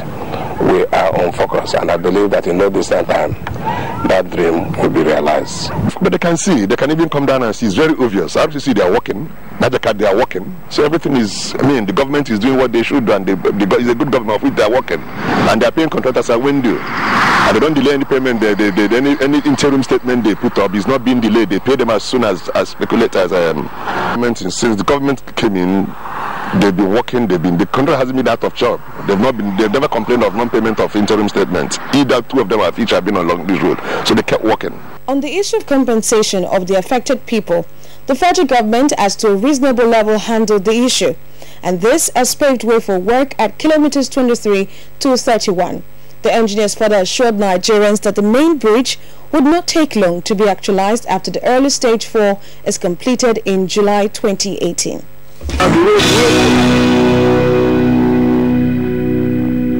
We'll be back after this timer with a look at the power sector and efforts being made to bring affordable power to all Nigerians. Stay with us.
NTA2Lagos Network Center brings you broadcast service wherever and whenever through our social media platforms, now live on just a click away. Global news, sports, business reports, politics, issues, events and happenings around the world, your favorite past and present TV programs, drama, documentaries, and for your news headlines, log on to www.youtube.com/NTA2Lagos. Watch, download, comment, and subscribe free. It's simply www.NTA2Lagos and explore our world of news and events. Available in all smartphones, iPads, and all Android phones. Like our Facebook page, NTA2Lagos Network Center. You can tweet us at NTA2LNC. NTA2Lagos Network Center, your reach out station. Nigerians, our fearless officers and men of the Nigerian military are winning the war against Boko Haram. Today, all occupied territories have been recovered and Boko Haram has been degraded. Our affected brothers and sisters are getting their lives back. However, they are now after you and me. In our mosques, churches, schools, motor parks, markets, entertainment centers, and public gatherings. Be vigilant. Be security conscious. Report suspicious persons, objects, and movements to the police. And zone and one certificate is hygienic and it's good for them to drink. And you can see when we go there, they were very happy. And Iqbal as well, they don't have ball within the houses. I have to give them that ball to Iqbal as well. And if you go to Oniru Market, again, we consider another one Iru Market. The whole of that Iru Market, there's nothing like borehole there. And you know when we're in the market, you have a lot of people in the market. You need to drink water. So that's why I have to give them that bowl in Iru Market. And the purpose of all this is that I need to cut across the 3 local governments that covers my constituency. Now, in Etosa East, I considered ITC Center plus a borehole in Ilaje in Etosa East. Then in Etosa proper, Etosa local government proper, I have given them a borehole in Igbara. And Iru local SCD as well, I have given them borehole. And as you can see, I have empowered so many people today: sewing machine, generator, hairdresser, and grinding machine. You can see people were so happy. You understand, because there is poverty in the land. For him, it's somebody who have been given responsibility and is putting up his best to fulfill the expectation of our people. That's the best description I can give him for now, because he's just getting into the post and he has done the little bit he can now, but I expect more, just like every one of us. And I believe that he has the capacity to give more. Also, the role of the mass media in political awareness among Lagos residents must be stepped up if credible and fair electoral process must be achieved. Yes, it is good, but still the information is very poor. The INEC is supposed to create awareness for people to know about it. Now, if you catch 100 people that are walking in the street now, almost half of them, they don't have voters card. And when they do vote, they were the one that are complaining. This person they do Ojoro, they do this. Instead of you to have your voters card to go and vote, you do not have voters card. But when they announce the winner, you are the first person to complain. So it's supposed for you to go and register and collect your voters card. Go and vote for the person that you want. If that person no win, no complain. Anything happen, no complain. When you vote, even though your candidate did not win, then you accept it like that. A lot of people are not still elected, so they need to elect more people. That's all I know about it. As a citizen, everyone. The climate's changing because of burning oil and cutting down forests. Climate change will give our children floods, hunger, drought, and poverty. Trees give oxygen, rain, and shelter. Let's make Nigeria green again and plant trees to secure our children's future. Let us plant a tree today. NTA2Lagos Network Center brings you broadcast service wherever and whenever through our social media platforms, now live on just a click away. Global news, sports, business reports, politics, issues, events and happenings around the world, your favorite past and present TV programs, drama, documentaries, and for your news headlines, log on to www.youtube.com/NTA2Lagos. Watch, download, comment, and subscribe free. It's simply www.NTA2Lagos and explore our world of news and events. Available in all smartphones, iPads, and all Android phones. Like our Facebook page, NTA2Lagos Network Center. You can tweet us at NTA2LNC. NTA2Lagos Network Center, your reach out station. Nigerians, our fearless officers and men of the Nigerian military are winning the war against Boko Haram.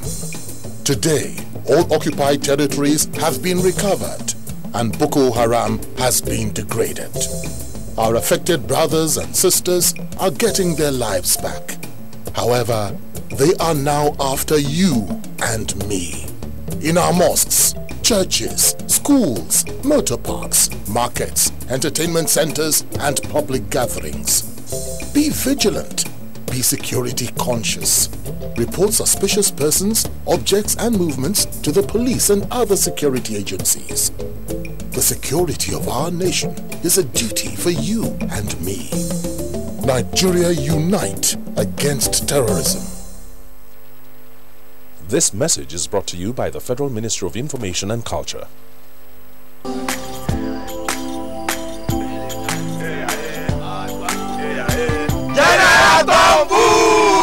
Hold it! Me! I don't come out my hand from oil bunkering. General, what you gonna yarn? What did the yarn say? I don't understand though. Because they spoil our water and our environment. And they cause our people serious harm. Militants said, you know good. Me, I not do again Sam. Because why? Change begins with me.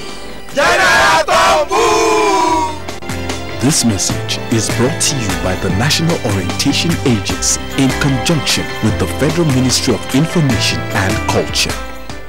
NTA2Lagos Network Center brings you broadcast service wherever and whenever through our social media platforms, now live on just a click away. Global news, sports, business reports, politics, issues, events and happenings around the world, your favorite past and present TV programs, drama, documentaries, and for your news headlines, log on to www.youtube.com/NTA2Lagos.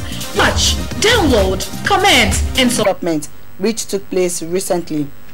He advised the new acting members and staff at the event to see the ranking of Nigeria by Transparency International in their recent Corruption Perception Index as a source of motivation to reject corruption and such vices. Anti-Corruption and Transparency Unit was created in the year 2001 in collaboration with the Office of the Head of the Civil Service of the Federation to serve as an internal check mechanism to identify lapses in operational systems and to check on ethical practices through